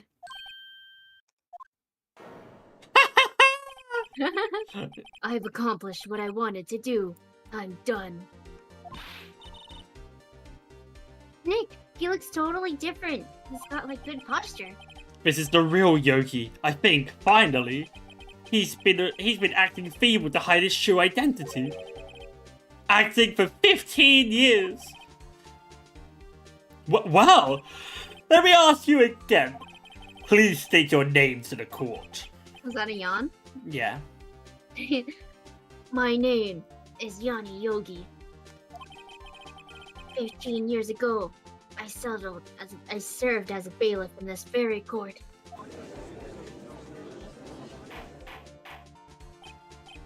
Order, order! Yanni Yogi! So it was you who killed Robert Hammond? And tried to frame Miles Edgeworth for his death? Yes, it was me. I did it. They put me on the witness stand 15 years ago. Robert Hammond, he said I was mentally unsound. He told me it would make me innocent, get me off the hook. So, I pretended to have brain damage. I was innocent, really, but he didn't believe me. We won the trial, but I lost everything. I lost my job, my fiancé, my social standing. Then, this year, 15 years later, a package arrived. It was a letter and a pistol. The plan was written out in careful detail. It was a plan for me to take my revenge on the people who ruined my life. I didn't care who had sent it. I thought this was my chance. After 15 years, this was it. Finally, a chance to have my revenge on Robert Hammond and Edgeworth Miles. I have no regrets. Wait a moment! Revenge against Miles Edgeworth? What do you mean? I'm not at liberty to speak on that matter. Why don't you ask Mr. Edgeworth yourself? Anyway, I admit it. I was the one who killed Robert Hammond.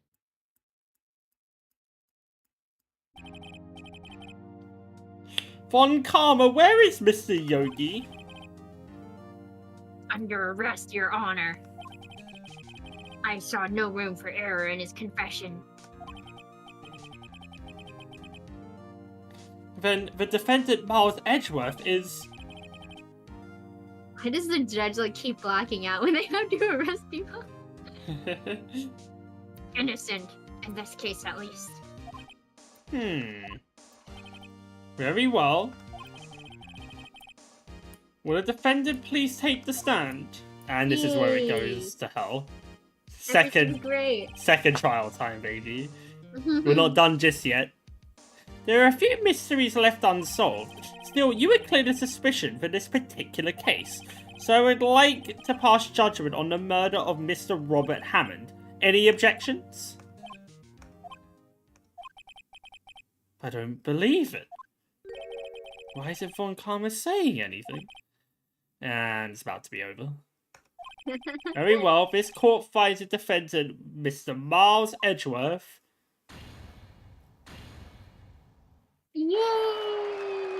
Confetti! Confetti! It's not over. Everything's great. Ding dong, ding dong. That is all. This court is adjourned. Objection! There he goes. Von Karma's smiling.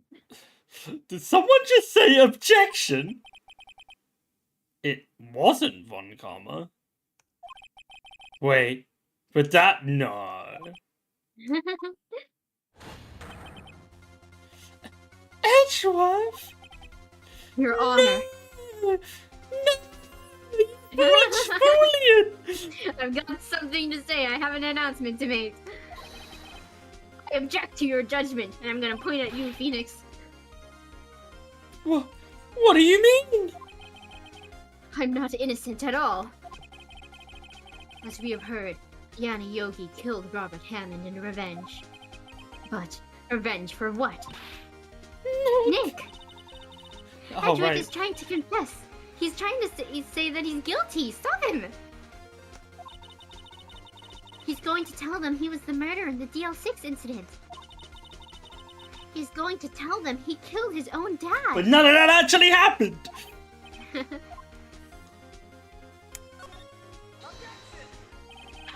The judgment has been passed already. I object to Edgeworth's outburst. Didn't something like this happen yesterday, too? I believe a certain witness raised an objection after a guilty verdict was passed. That would be Larry. We must hear this new statement. We must hear Miles Edgeworth. He's right. We have a duty to hear Mr. Edgeworth out.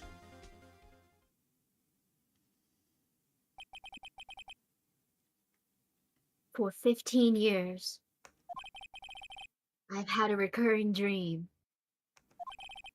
A nightmare. It's only a nightmare. That's what I told myself. But now I know it wasn't a dream. Yanni Yogi wasn't the killer. You mean in the incident where your father died?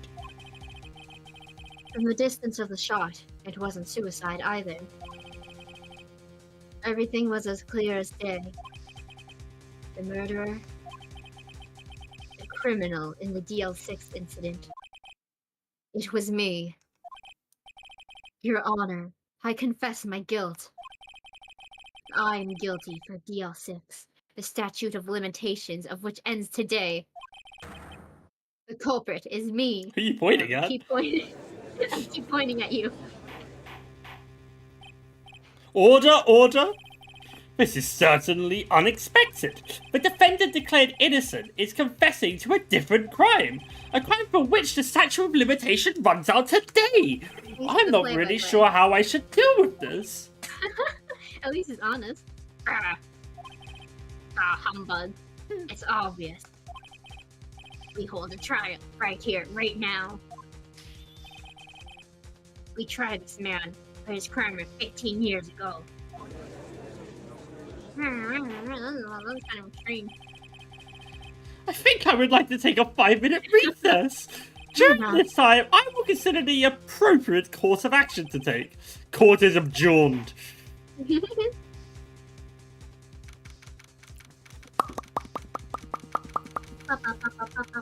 How do you know?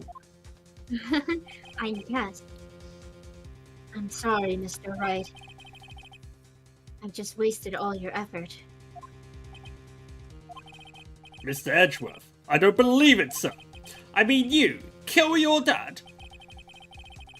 I didn't want to believe it myself, Detective. But it's the truth. I deserve to be punished. Murder is murder, no matter what the circumstances. I feel like you shouldn't say that as a lawyer. Yeah. This is crazy! Just crazy! Nick? What are you doing? Huh? Oh. I was just reading through the court record once more. I'm getting my case ready. Your case? For what? Huh? Isn't it obvious? I'm going to prove that Miles Edgeworth is innocent. What are you talking about, pal? He just admitted to it. He confessed that he did it in court.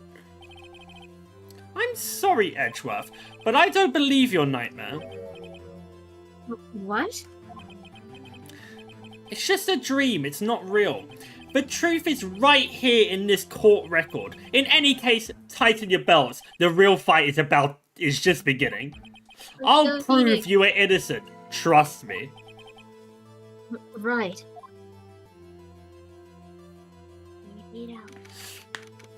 You ready? I'm ready. Give me a high five. Yeah. Did my high five pick up on Mike? Yeah, I got it. I heard it. Now then, I would like to resume our trial, in which I've just confirmed is in fact happening, by calling it a trial. Judge. Miles Edgeworth has admitted to his own guilt. He has confessed his crime. Let us begin by hearing his testimony. Then, though pointless, let the defense do their cross-examining. The statute of limitations on the DL6 incident runs out today. Though it's unconventional for me, I'd like to run this one by the book. In 3 minutes. I see. Does the defense have any objections? No, Your Honor. Von Karma, you knew this was gonna happen from the very beginning, didn't you? Very well. Will Miles Edgeworth take the stand? Will Noah take the stand? Will the witness state his name and profession?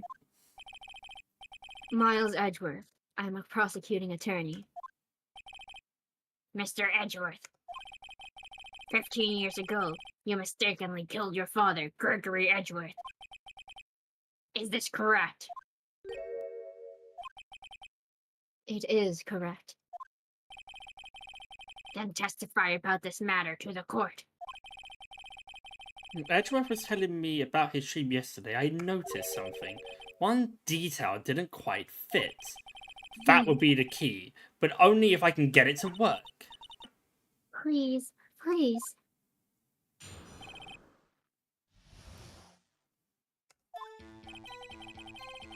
That day, I had gone to the courtroom to observe one of my father's trials.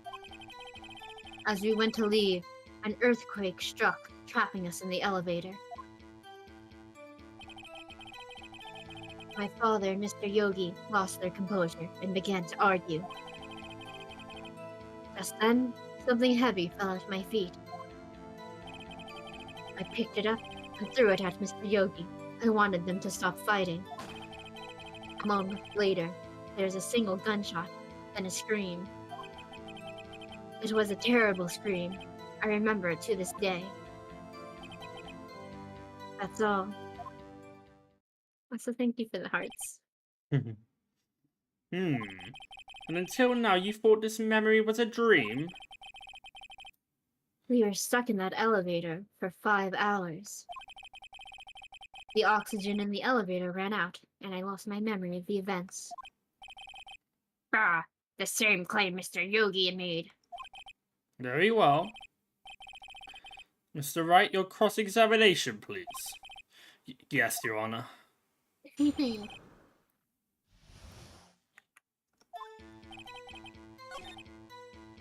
You're wrong.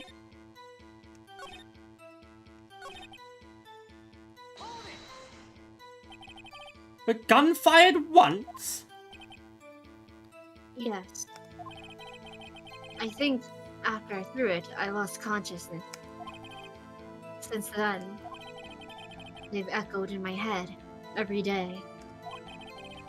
A gunshot and that horrible scream. The scream.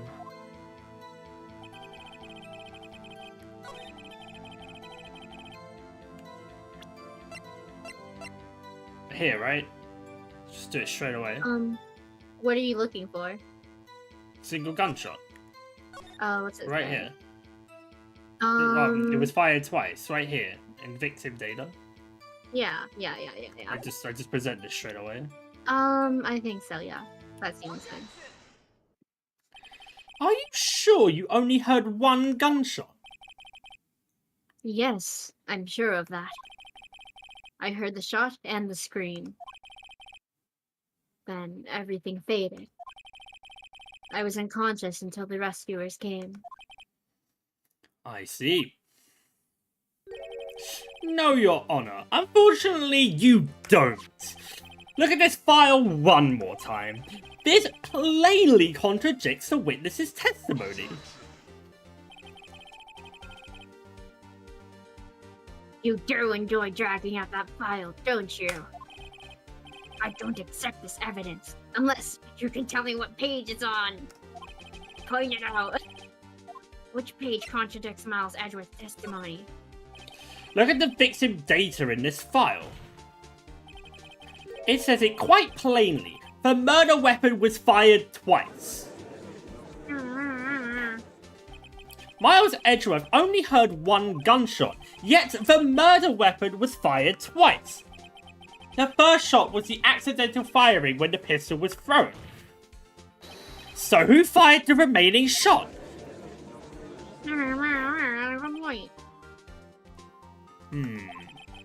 Was there perhaps another shooter who fired that second shot? Your Honor, as I'm sure you're aware, this incident occurred 15 years ago. The evidence is dated. The pistol did fire twice. However, we do not know when that second shot was fired. It might have been fired the day before the incident. There is no proof that the second shot had anything to do with this incident. What? I see. You do have a point, Mr. Wright. The murder weapon was fired twice, as we have heard. One of those shots was fired by the defendant, a boy at the time. Do you have any proof that the other shot fired had something to do with the case? No? Well, probably, but... Like, this one here is one shot. We've got proof of one shot. Yes, we do. Right there, we can see it in the thing. Okay, beautiful. Cool. Your Honor, I think I will be able to show you proof. What? Impossible. Now, Mr. Von Karma, save your surprise for after you've seen the evidence. Very well, Mr. Wright, show us your proof. Do you have evidence that the second firing of the pistol is related to this incident? Take that! Look at this photograph. Look at this photograph. This is a photograph of the scene of the crime 15 years ago. I can see that the victim lying there is Gregory... Oh, I can see that the victim lying there is Gregory Edgeworth. This proves that the murder weapon was fired twice at the time of the incident. This photo proves it. So let me get this straight. This photo proves 2 shots were fired. Where? Your Honor, please get a clue. Pointy point.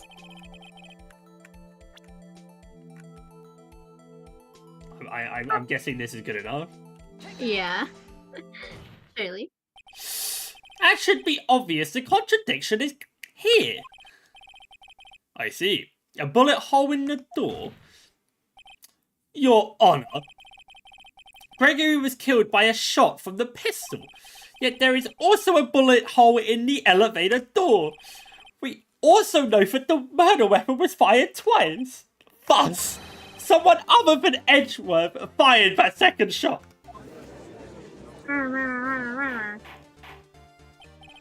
Order. Mr. Wright, what are you driving at? It's simple, Your Honor. At the time of the incident, 2 shots were fired. One went into Gregory Edgeworth's heart. The other hit the elevator door. Remember that the defendant lost consciousness after the shot he fired rang out? In conclusion, we must agree that the second shot was fired by someone else. Mr. Wright, but who could that someone else be? The murderer, of course. I knew I should have stepped in before your wild fantasies got out of hand. Mr. Wright. Look once more at the DL6 incident case file. Look closely. Try the case summary page. The case summary? That's on page 1. Look what is written there. Not a single clue was found on the scene. What the hell does that mean? If the pistol had indeed been fired 2 times, then the other bullet would have been discovered on the scene.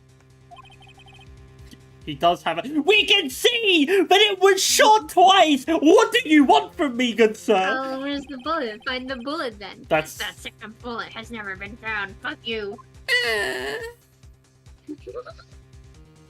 Why? Because the second bullet does not exist. Then just close the bullet hole! You saying it went through his heart and through there? The bullet that claimed Gregory Edgeworth's life was the one fired by his own son. That is the truth of this matter. The whole truth. There was undoubtedly something else that made the bullet hole in the door. Order? I will have order! Mr. Wright has proven one thing to us quite clearly, but the murder weapon was fired twice at the time of the incident. However, as Mr. Volkama says, the second bullet fired was not found. It is highly unlikely that the police really overlooked this second bullet. So all we have is the single bullet fired. I'm afraid I have to discount the defense's claim. Test. 400. Yay! I praise the judge for his wisdom in this matter. God, how did this happen? I don't believe the second bullet didn't exist. Was I wrong? Have I been wrong about this whole incident? No. What are you doing, Nick? Why aren't you raising an objection? I'm sorry, Maya. What? It looks like I was wrong. Nick? If the second bullet wasn't there, but all my conjectures are for nothing. No. But you said you'd do it, Nick. Kid Edward declared innocent. I'm sorry. It's just, when I saw the photograph, I thought that 2 shots had been fired. I was so certain of it, I thought I'd won. I thought there was another person, someone else who fired the killing shot. But now, I was wrong to think it could be that simple. This case has stood unsolved for 15 years. Nick. But it seems we have finally cleared up this evidence. Only 1 bullet was found at the scene of the crime, and that shot was fired by Miles Edgeworth. Precisely. Can we, like, show this? Like, okay, like, this bullet, right? Uh-huh. Was... It was taken from the heart. The bullet was stuck inside of him, right? That was the only bullet. There's no way that... But... We can prove that this bullet wasn't the one that did the one in the wall. So where did it come from? Well, where did it go?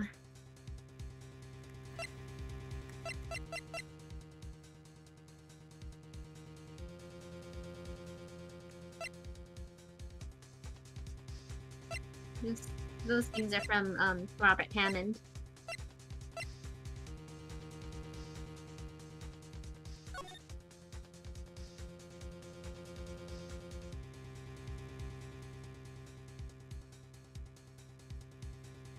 It was only those 3 in the elevator.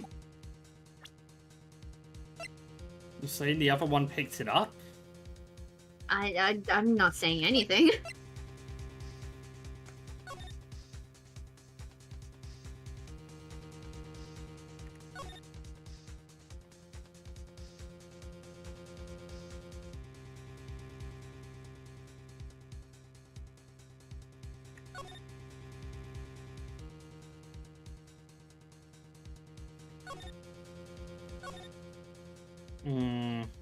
No clues.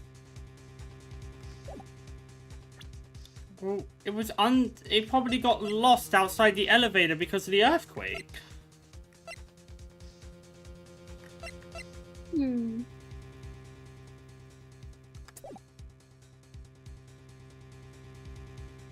I wonder. I would like to ask one thing of Miles Edgeworth before passing my verdict. Have you been paying attention to the trial so far? Yes, Your Honor. Do you have any objections? No. No, I do not. So you killed your father, though that was not your intention? Yes, I did. Oh no. He's accepted the guilt. Very well. The statute of limitations of the murderer Gregory Edgeworth runs out today. Therefore, I must pronounce a verdict on the defendant today, right here. Right now. Indeed. Does anyone have any objections? I've been here before. It's just like my first day in court. There are so many things I know I should be saying, but my mind's gone blank. I can't find the words. Your Honor, I object. On my grounds. Just. Mr. Wright, on what grounds do you object? Find it objectionable. Nick? I don't know. His case is perfect. Oh no. Grah! It must exist. The second bullet. Oh, hello, Mia. What? What? What did you just say? Oh, I see. Nothing. Oh, wait, was that Mia saying it? I Hmm. thought that was me saying it. I didn't read the, like, tag. There What? was no tag, so don't worry about that. Oh, okay, sorry. Sorry, I didn't realize. That's why, okay. Okay. The second bullet must exist. But where? Someone took it. I was right?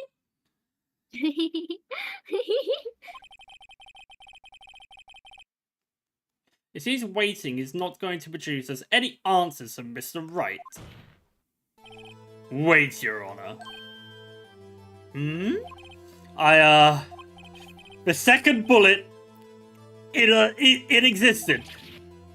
What? We just heard proof that it did not exist. I realize that, Your Honor. Really grasping here. It's just someone took it from the scene of the crime. That's what happened. But who? The murderer? A murderer. Then tell us, just who is this murderer? We're still thinking about that one. What do you mean? It's, huh? Wait. What are you thinking? He said he was innocent, the other guy. Mm-hmm. But that makes no sense. What do you mean? Well, he was the only other one in the elevator, correct? That's true. But if he wasn't innocent, why did he have this grudge? Because that was his whole thing. Yeah, exactly. 'Cause he really believed he was innocent. So who else was... No way. Was that during the time Von Karma was on his, break? This was before. Or before his break? Let's see. Okay. Why he would had he... a thing with Gregory. Yeah, why would he have had a grudge here? It can't be Von Karma, so who else could it have been? Well, Von Karma had a grudge against Gregory because he got the penalty. Gave him his first penalty in court. Oh, you're right. Yeah, okay, yeah. Okay, cool. So the criminal took the second bullet, but why? Huh? First of all, how would they have found it? It's not easy to find a stray bullet, Mr. Wright. Was there some pressing need for the murderer to find the bullet? Oh, of course, there was a need. That's why they took it. Ah, what possible reason could they have had? Well, the reason the murderer took the bullet away from the scene with them is...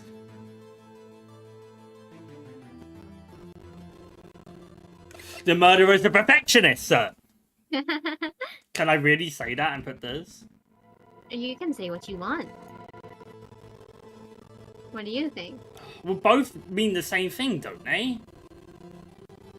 If you think so, then go ahead with whatever. The murderer was cautious. The bullet would be proof.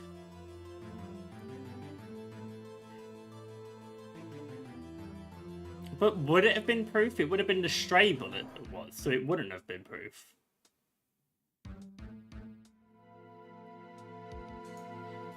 Yeah, if we're assuming that Edgeworth is innocent, then the bullet that he shot would have been the stray one. Yeah, so he would have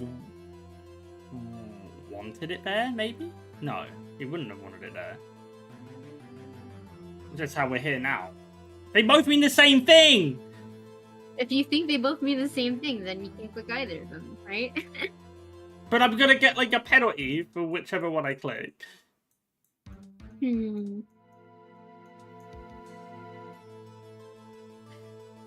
I literally do not see the difference between these two statements. One of them's more vague than the other, but they mean the same just thing. choose the one that you think the most, then. Well, the murderer was a very cautious sort, you see. That's why the murderer had to search that bullet. If that was the case, then they should have taken the bullet from inside Gregory as well. That wouldn't have With, like, worked. tweezers. Huh? Why would they only take one of the 2 shots fired? Oh, right. Mr. Wright, have you really thought this through? I'm gonna have to penalize you. For what? Like, literally, they mean the same thing. I wonder. With the suppressing needs. It literally means the same thing. Like, the murderer being cautious would pick up the thing. I really thought the bullet would be used as proof?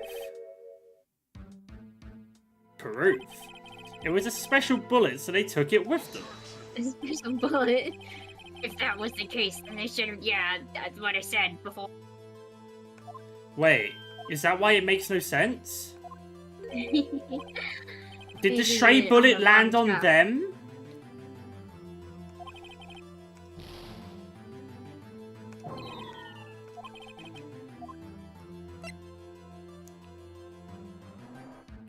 Well, he didn't even need to find it, I suppose.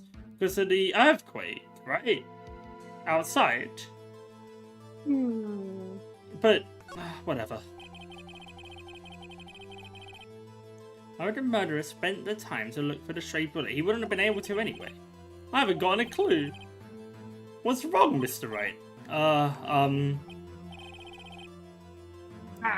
The murderer had no reason to take that bullet. You don't want to admit it, but it's true. Had to take it. Had to take it. The murderer. What does that mean? You're thinking too normal. Think crazy. Don't think why the bullet was taken. Think why the bullet had to be taken. Okay, so why would the bullet had to have been taken? So the Edward's bullet that got shot out of the elevator. Don't tell me it was the only bullet! And he reused the bullet! He used the bullet? You think that's right? There's no way he reused the bullet to kill him. That wouldn't even make sense. I don't think you can reuse bullets. I don't think you can either. I don't But she's think you thinking crazy, so I'm thinking crazy. No, can. okay. Yeah, keep thinking crazy. Well, you can. There are many ways to think crazy. Okay, so why else would he had to... Why did the bullet had to be taken? I don't know! Maybe they didn't have a choice. Well, yeah. What, was the bullet stuck in him? It's the only thing I can think of. The only effect I could... But no, it went through the glass. It made a bullet hole in glass. It went through the glass. It is gone. It's gone. It's outside. He couldn't have gotten outside. Who couldn't have gotten outside? Our main man. Who's our main wait, man? we haven't got a main man. Uh-huh. Who dropped the gun? In the elevator. Who dropped the gun in the elevator? Why would it have been after he threw it? But where did the gun come from?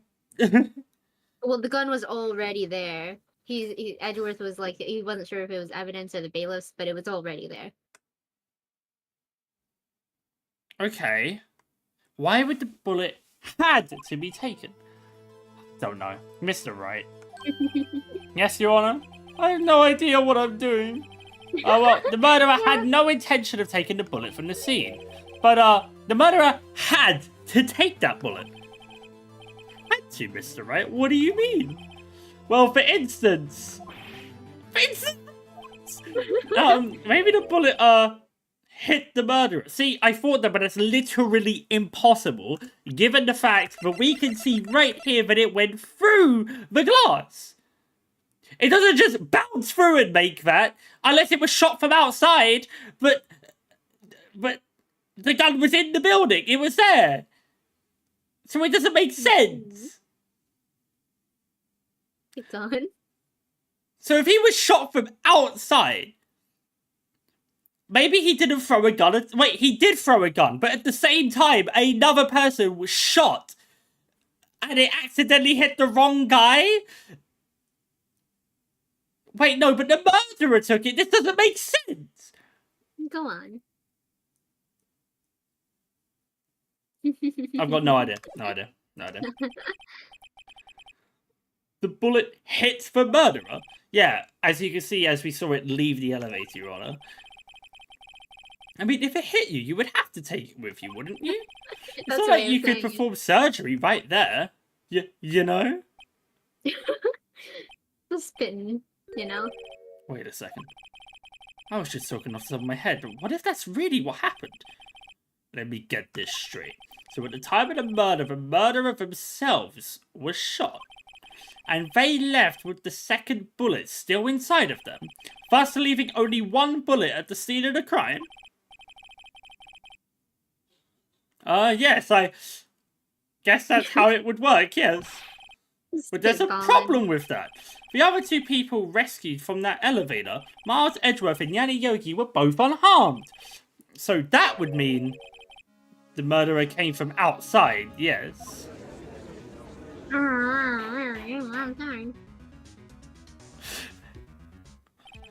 But how? It doesn't make any sense. Going back to this immediately, right? Edgeworth didn't shoot then. The only explanation is Edgeworth didn't shoot. The first shot went through, it bounced back through the same hole and hit him. Why do you think it bounced? There are two shots and two bullets, and one of them was in Gregory. Why do you think that was the one that came back? So we're saying that. Okay, so we're saying that Edgeworth, he threw the gun, and the shot that went out was the one that went out the elevator and hit the real murderer from outside the elevator. And that, separately, the murderer, like, I guess came in and shot Gregory. What? With the current gun? Yeah, with the gun. So you're saying he came in after he was knocked out? And then who knocked out? Everyone was unconscious, and I'm guessing. Yeah, after everyone's knocked out, then yeah, sure. After everyone was unconscious, came in and then seized the opportunity to kill him with that gun that was on the ground. That's the working theory. Or well, I guess Phoenix is gonna tell us what the working theory is right now. Okay. The two men fight inside the elevator. Trying to stop them, the boy picks up the pistol at his feet and throws it. The pistol discharges and the bullet goes through the elevator door and hits the murderer outside. The boy loses consciousness. Then the murderer opens the elevator door and sees the men inside.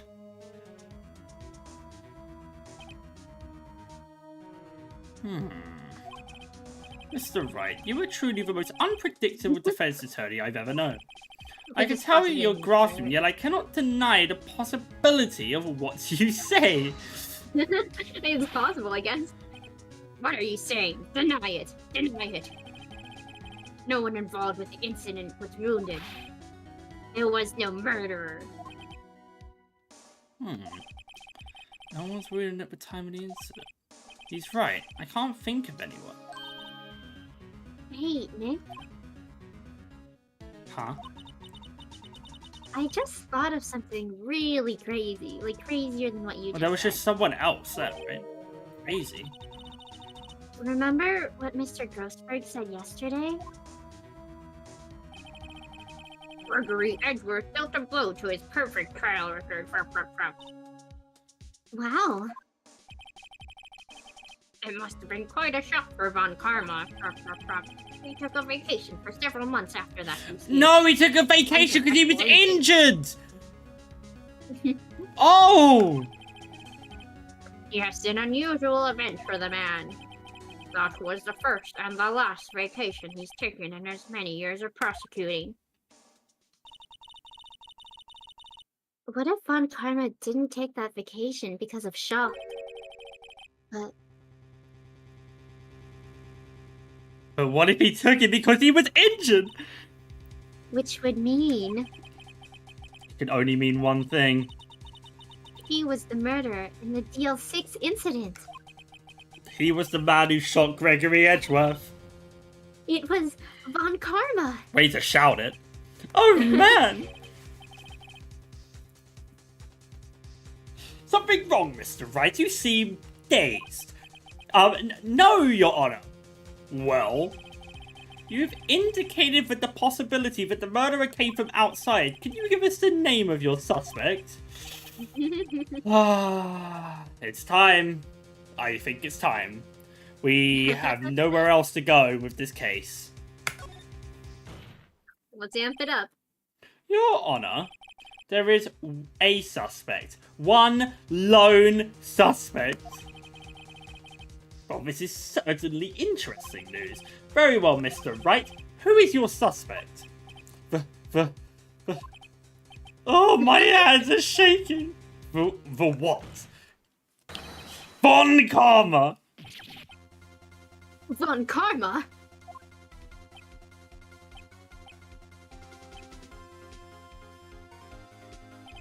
Not even rumors. The Von Karma, the prosecutor, the one standing right over there.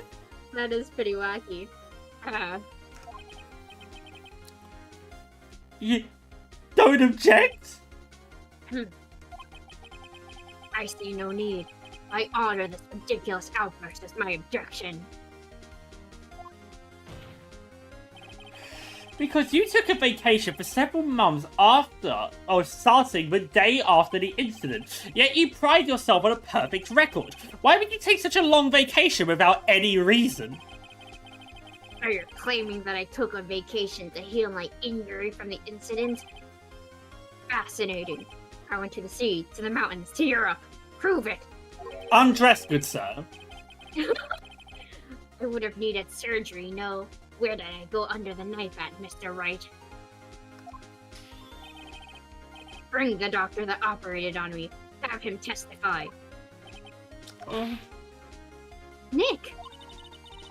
Let's find out who his doctor is. Sorry? I think we can get that done today. It's no use. Edgeworth? I know Von Karma, perhaps too well. He's perfect. He wouldn't leave clues. He probably didn't undergo surgery. But we'll leave a doctor as a witness. Nobody's that perfect. So what, Nick? Did Von Karma pull the bullet out by himself? With like little tweezers? Insane. No, he couldn't have. You can't just pull bullets out of yourself. Wait. What does that mean? That bullet has to be somewhere. But where? Just. Well, Mr. Wright. Can you produce evidence to prove that I was shot?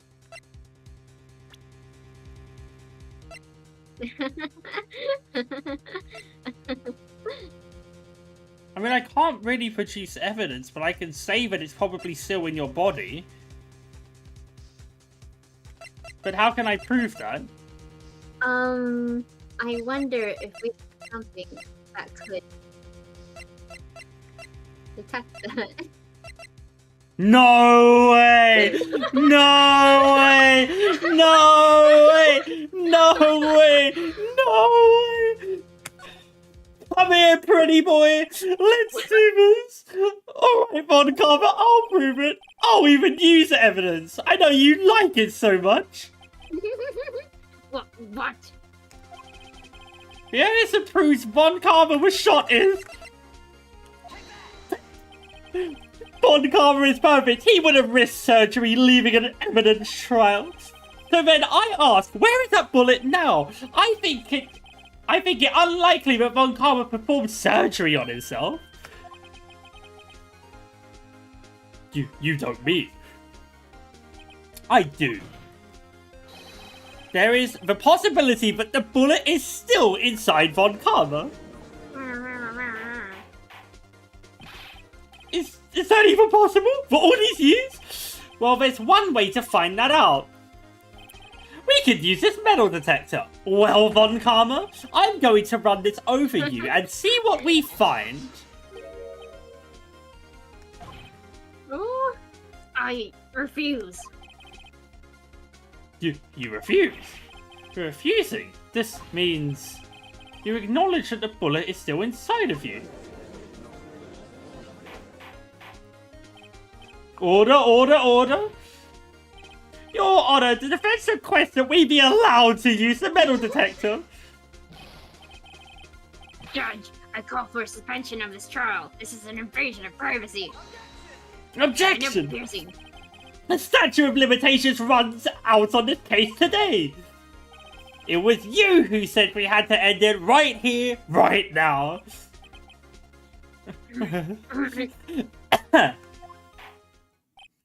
Enough. I permit the use of the metal detector. Mr. Von Karma, you will submit yourself to testing.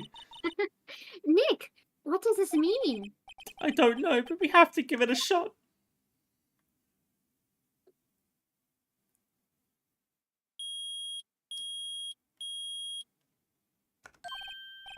He reacted. Something's inside his right shoulder. The bullet. Mr. Von Karma. You. It was you.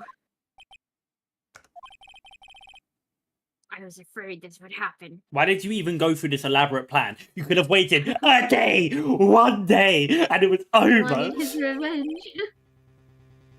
And so, I remained silent. Indeed, there is a bullet in my shoulder. However, it has nothing to do with this incident. Of course. What? It was a separate occasion. I was shot in the shoulder long before the DL6 incident. I never had time to get surgery. I claim that the bullet in my shoulder has no relation to DL6. Airport security is a nightmare, though. But, Mr. Von Karma, can you prove that? Prove. I have no obligation to prove anything. It is Mr. Wright who must prove something here.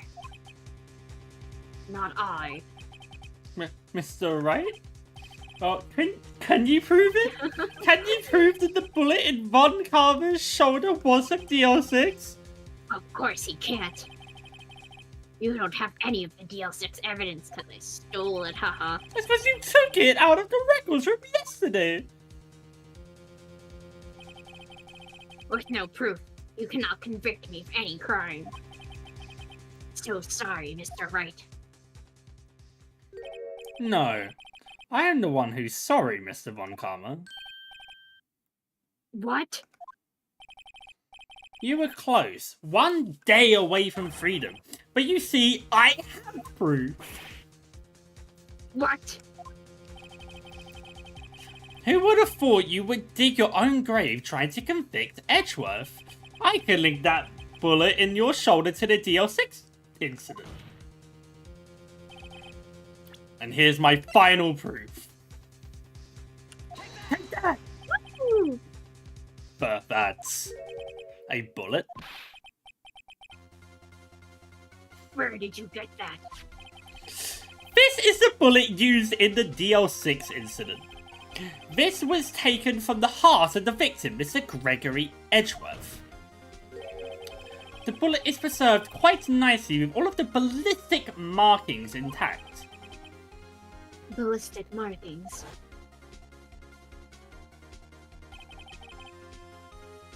You may recall the term. It came up in the first trial 2 days ago. The listing markings are the fingerprints of a weapon. All bullets fired from a gun are marked with that weapon's unique pattern. By examining the markings, you can tell which weapon fired the bullet. It's quite accurate. Unless they burn the bullet in the chemical plant. Yeah. We have 2 bullets in our possession. One bullet removed from Gregory Edgeworth's heart. The other, Mr. Von Karma, is the bullet buried in your shoulder. We can analyze both bullets, but if the markings matched, we would know that both bullets had been fired from the same gun, the very same pistol. In other words, the murder weapon that killed Gregory Edgeworth. Mr. Von Karma, you will let us remove the bullet from your shoulder. I will compare the ballistic markings to those on this bullet, and solve this case once and for all. Well, Mr. Von Karma?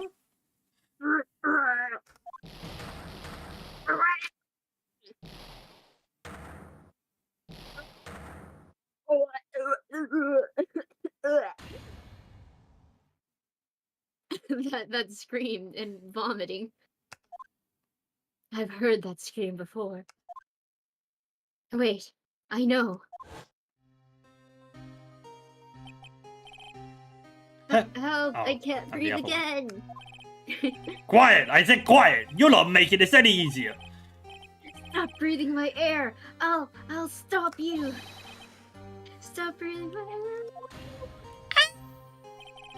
Get away! Get away, my father!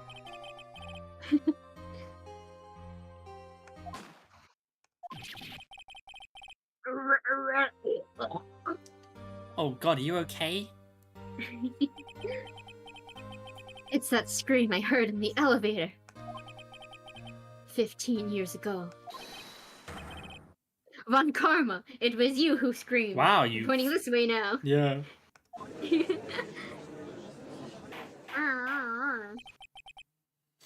Mr. Von Karma?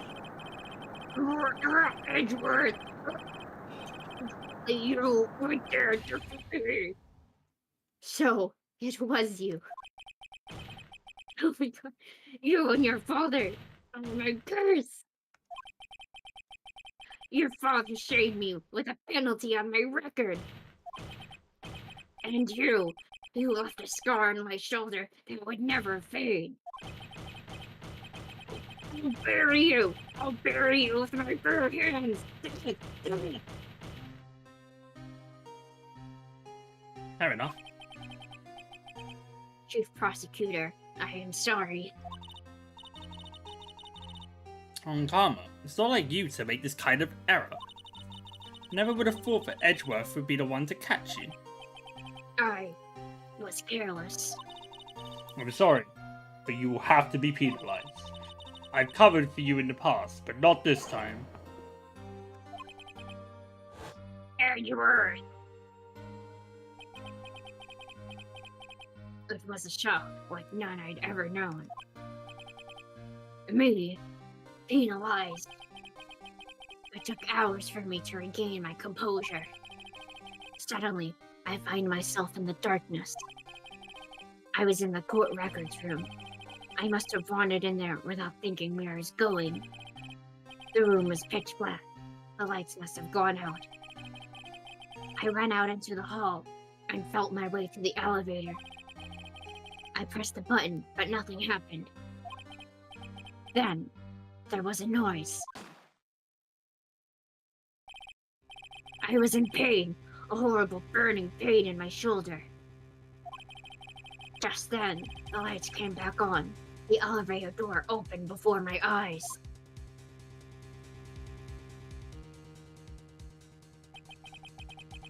I saw 3 people inside, all lying unconscious from oxygen deprivation.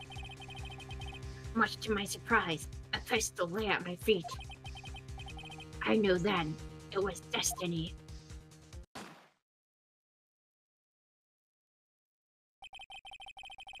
In his last moments, Gregory Edgeworth was still unconscious. He died, never knowing who had shot him. I see, that's why he said the other one. Because he didn't know. He just assumed. Because he knew that first shot didn't hit him. Later, he spoke through a medium, blaming Mr. Yogi. He was fooled. It was the perfect crime. Even to his ghost. Tisk. Tisk, tisk, tisk. Who would have thought another man would have come to open that elevator door? Judge, What? what are you doing? Do your job. Bring an end to this miserable charade. Now, end it. Very well.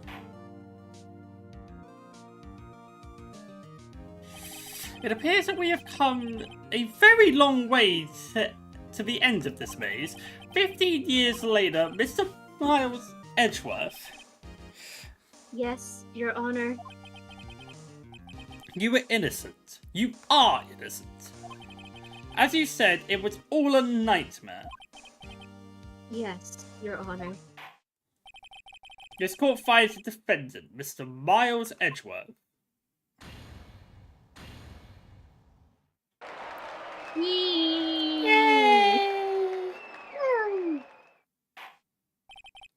That is all. This court. Wait, whoa, one more. Or is that left for another time? Yeah. He'll be arrested now. Yeah. And then the judge will lose his memory. Nick, we did it! I'll never have to waste one karma again. Did you see his face? He looked even paler than usual. He's pretending to be all cool, but inside you crushed him, Nick. Crushed! Now he's gonna come back to murder you too. I gotta say, I'm impressed. It was pretty close though. I'm sure we had it. I know. I was on the verge of tears the whole time myself. And now it's all just a good memory. So it's finally over, Edgeworth. Right. Yeah. I'm not sure how to say this. I know. Try thank you. I see. Thank you, right. You're welcome. I think you could have done better than that. Sorry, I'm not good at this sort of thing. You've got a lot to learn, Edgeworth. She's got you there. Amazing, pal. You pulled through just like I thought you would. I'll never forget this. I owe you one, pal. And tonight, let's party. Dinner's on me. Yeah, my salary went down a bit this month. But who cares? See, Mr. Edgeworth, you should take a lesson from Detective Gumshoe. That's how you say thank you. Now let's all eat some burgers. I see. Ooh! I feel foolish. Don't worry. Take it a little at a time. You'll get used to it. Been 15 years since I've seen Edgeworth this unguarded. Huh? Huh? Oh my gosh. Hey, y'all! Lada, what are you doing here? Y'all were great in there. You're not a part of Thank this you. group. Yo, Edgeworth, congrats! Thank y'all very much. I knew you were innocent from the start, of course. Just look at you. You wouldn't stick your hand in a cookie jar even if no one was there. You were the witness on the first day of the trial, weren't you? Yeah, well, let bygones be bygones, eh? Speaking of which, what are you doing now, Lotta? Who, me? I went back to college. I gave up trying to be an investigative photographer pretty quick. Really? That's too bad. Huh?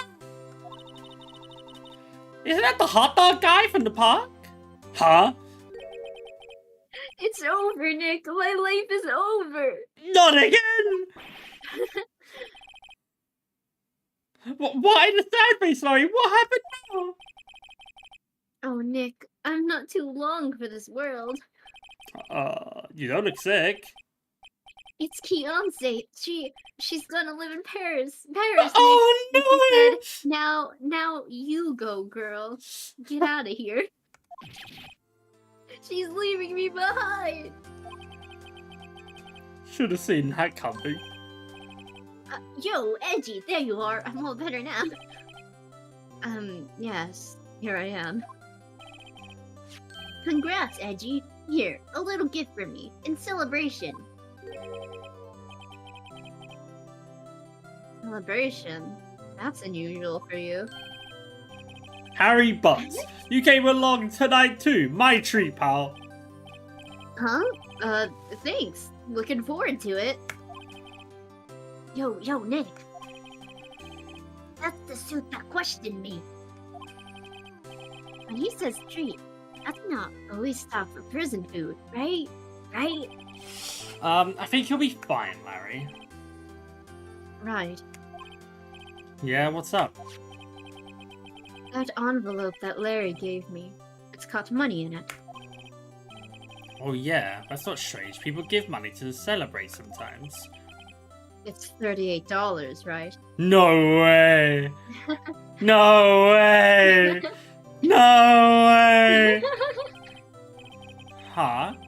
What a weird amount. I mean, it's not a little, but it's not a lot either.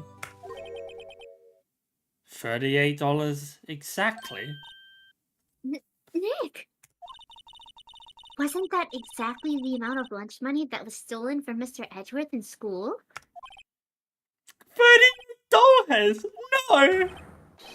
No! Larry, it was... What are you so surprised about, right? Huh? Larry was absent that day from school, right? But that doesn't automatically rule him out as a suspect. What? Think back to that day, 15 years ago. Larry took the day off, but he was bored, so he came into school anyway. Then he saw the money lying there, and the rest is history. I never was good at history. Edgeworth, you didn't know, did you? I suspected. I just couldn't picture Larry protecting you like he did that day. Everyone else was saying you did it. The whole class was against you, remember? Yeah, too well. Right. You may not know this, but we used to have a saying back in school. When something smells, it's usually the butts. I know. Really, right? I'm surprised you didn't figure it out. Well, this sure is an unexpected turn of events, eh? Edgeworth, Hmm? you should have told me! Now, Nick. It was 15 years ago. Don't you think the statute of limitations has run out, Mr. Edgeworth? I'd say so, yes. There you have it. Grr. Where did that leave me? I became a defense attorney because of what you two did. Well, you've always been something of an insufferable emotionalist.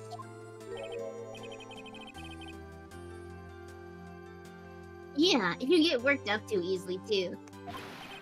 The death sentence of both of you. Man, if only I had known, I'd become a prosecutor. The same goes for me, only the other way around. For the longest time, I thought that I might have killed my own father. I thought I might be a criminal. I became a prosecutor, in part to punish myself. If I had known the truth, I might have become a defense attorney after all. Edgeworth. Want to switch, right? Hey y'all, line up, I'll take a photo. Hey, photo time! Let's go! Oh my god, is the second game gonna be a prosecuting game? That would be cool. And after that, dinner on me. Woo!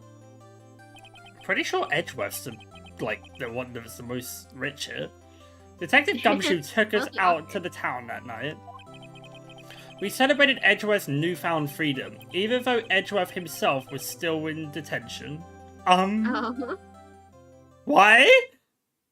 He was found not guilty. Am I being stupid? I don't know. I guess he was technically... They hadn't let him go officially yet. Okay. Oh, I went a little overboard yesterday. My head hurts. Huh? It's still only 5. Maybe I should go back to sleep. What's this? A letter? Good morning, Nick. You were really impressive yesterday. Seeing you, it made me think about what I'm doing here. I'm a spirit medium, in training, of course. I wanted to help Mr. Edgeworth, too. I wanted to help you. But I couldn't. I was useless. So, I decided to go back to my training. I'll become a full-fledged spirit medium for starters. I couldn't say it to your face, so I left this letter. Goodbye, Nick. Goodbye? What time is it? Ah, the first train to the mountains have already left. To the station. She doesn't know that she was the one who, you know, did the thing. I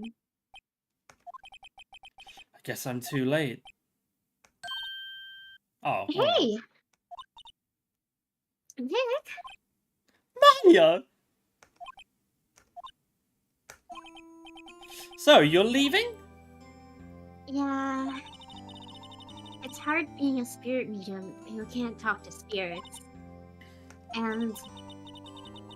I think you'll do fine without me, Nick. Be good, okay? Water Charlie. Hold it! But wait! What? I never could have saved Edgeworth without your help. Huh? On the last day of the trial, I heard her. I heard Mia's voice. You heard my sister? Yes, only her voice, but still. It was at the very end when I thought we'd lost everything. Well, that's my sister for you. Detective Gumshoe helped Mr. Grossford and even Larry. I'm the only one who couldn't help. It was useless, Nick. You were the one who stopped Von Karma, Maya. Huh? I didn't do anything. All I did was wander around in a daze. Sorry, but I have evidence that you helped. Evidence? Take that! A bullet?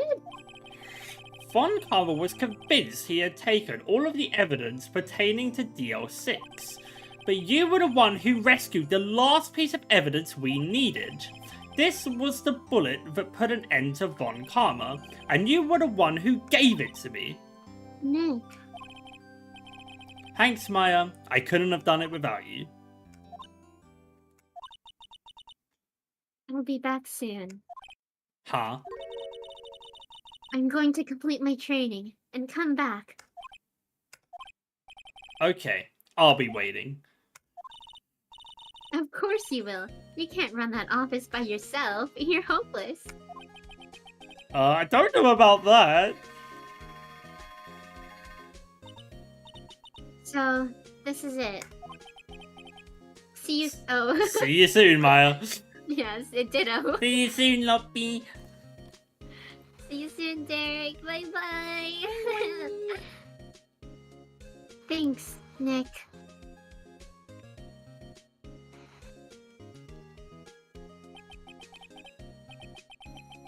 And so my story ends. Time to turn a new page and say goodbye to the novice defense attorney that I once was. Now a new story begins, with the same old crazy cast of characters. Sorry. And a lot of heart. Huh. Don't think you've graduated yet, amateur. Mr. Wright, perhaps you'd like to rethink that claim? Yes, Your Honor. Uh-oh, I got a bad feeling about this.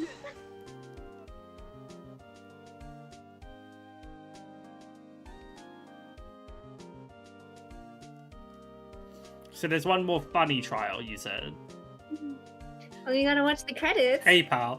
Mr. Edgeworth came down to the preach and talked about a pleasant surprise. Woo! Detective Gumshoe. Then he hung his head low and went right back outside. Kind of like he was embarrassed or something. Strange, huh?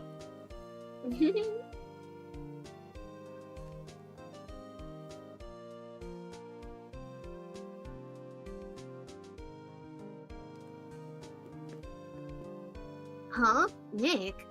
Nah, I haven't seen him lately. Who, me? I've been working at a cheese shop. Missy's a nice lady, but she's not exactly what you'd call a cheap date. Oh? She's in Hawaii right now. Yeah.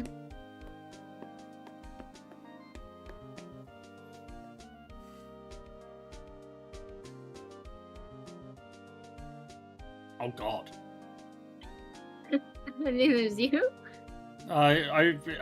You know, ringing my own bell, but I sort of taught him everything he knows. I'm sure he's grateful. You're a fun tutorial, Mr. Payne.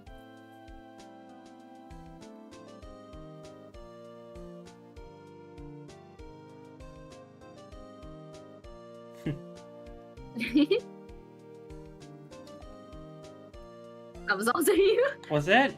I don't remember being bellboy. You definitely... Were you in the area? Please stop by. No, I wasn't. You were bellboy. Was I Bellboy? I thought you were Bellboy. No, and I have evidence. I was Red, White in April, May. Yeah, I think you were also bellboy. Was I also Bellboy? Yeah. I think we switched actually. Yeah, I became Bellboy. Phoenix, right? Yes, he was Mir's understudy. I wonder how he's doing. Haven't seen him as of late. Okay, bye. The days of my youth, like the scent of fresh lemon. You see,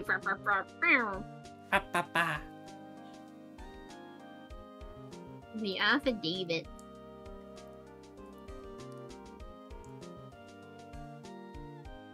No, Phoenix, right? Is he an actor? Well, I'm not buying it. You can't be a star with a name like Phoenix. Did you? Oh, I cannot read that like that. Okay.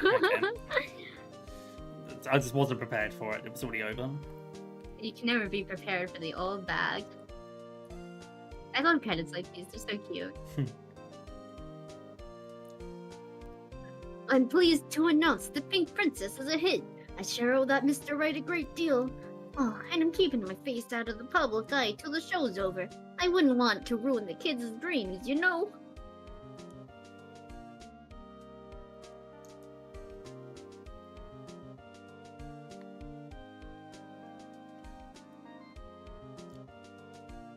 Oh, I got a letter from Maya the other day. It sounds like she caught a cold standing under a waterfall. I wanted to visit, but didn't have time, so I sent her some Pink Princess cards. She says she can't buy them where she is. What kind of place is she living at anyway? That's cute, though. I keep in touch.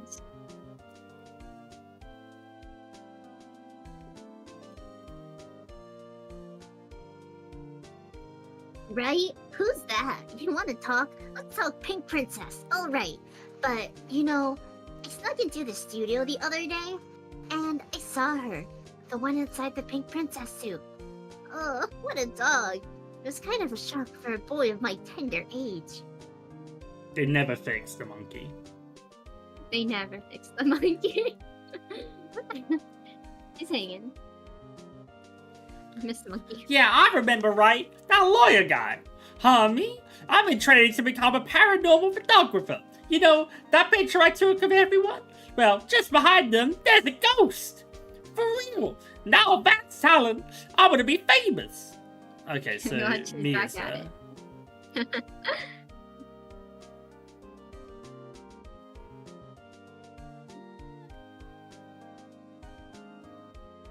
there she is. Aww.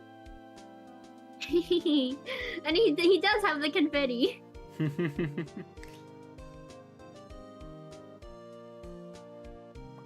Thank you. Hold it! Ta-da! brand new episode has been added. Special episode. Right, no! Oh, it's fine. I can just save the process, right? Okay. Yeah. What's it called? The Rise of the... Sorry? Rise from the ashes. Phoenix Wright, Ace Attorney. Okay. Oh my goodness, that was so much fun. Oh, I loved every second of that. We did it. We did it well. We did it. Okay. Thoughts. Thoughts? Mm-hmm. It went well. And there's another episode. This was like a non-serious one, you said, right? I did not say that. Oh, it's not. Oh, so it is a serious. I said it was.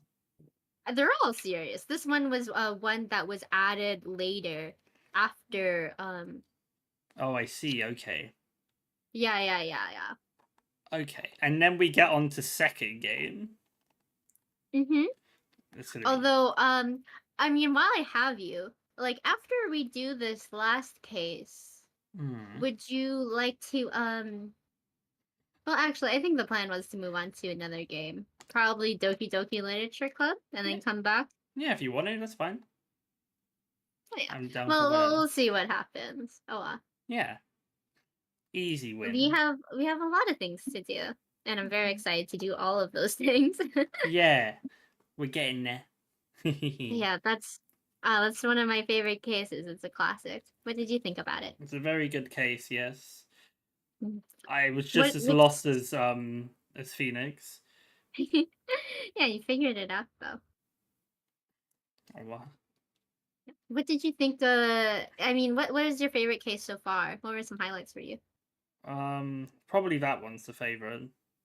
Mm. The worst one was obviously the one prior. Yeah, I gotcha. Yeah, other than that.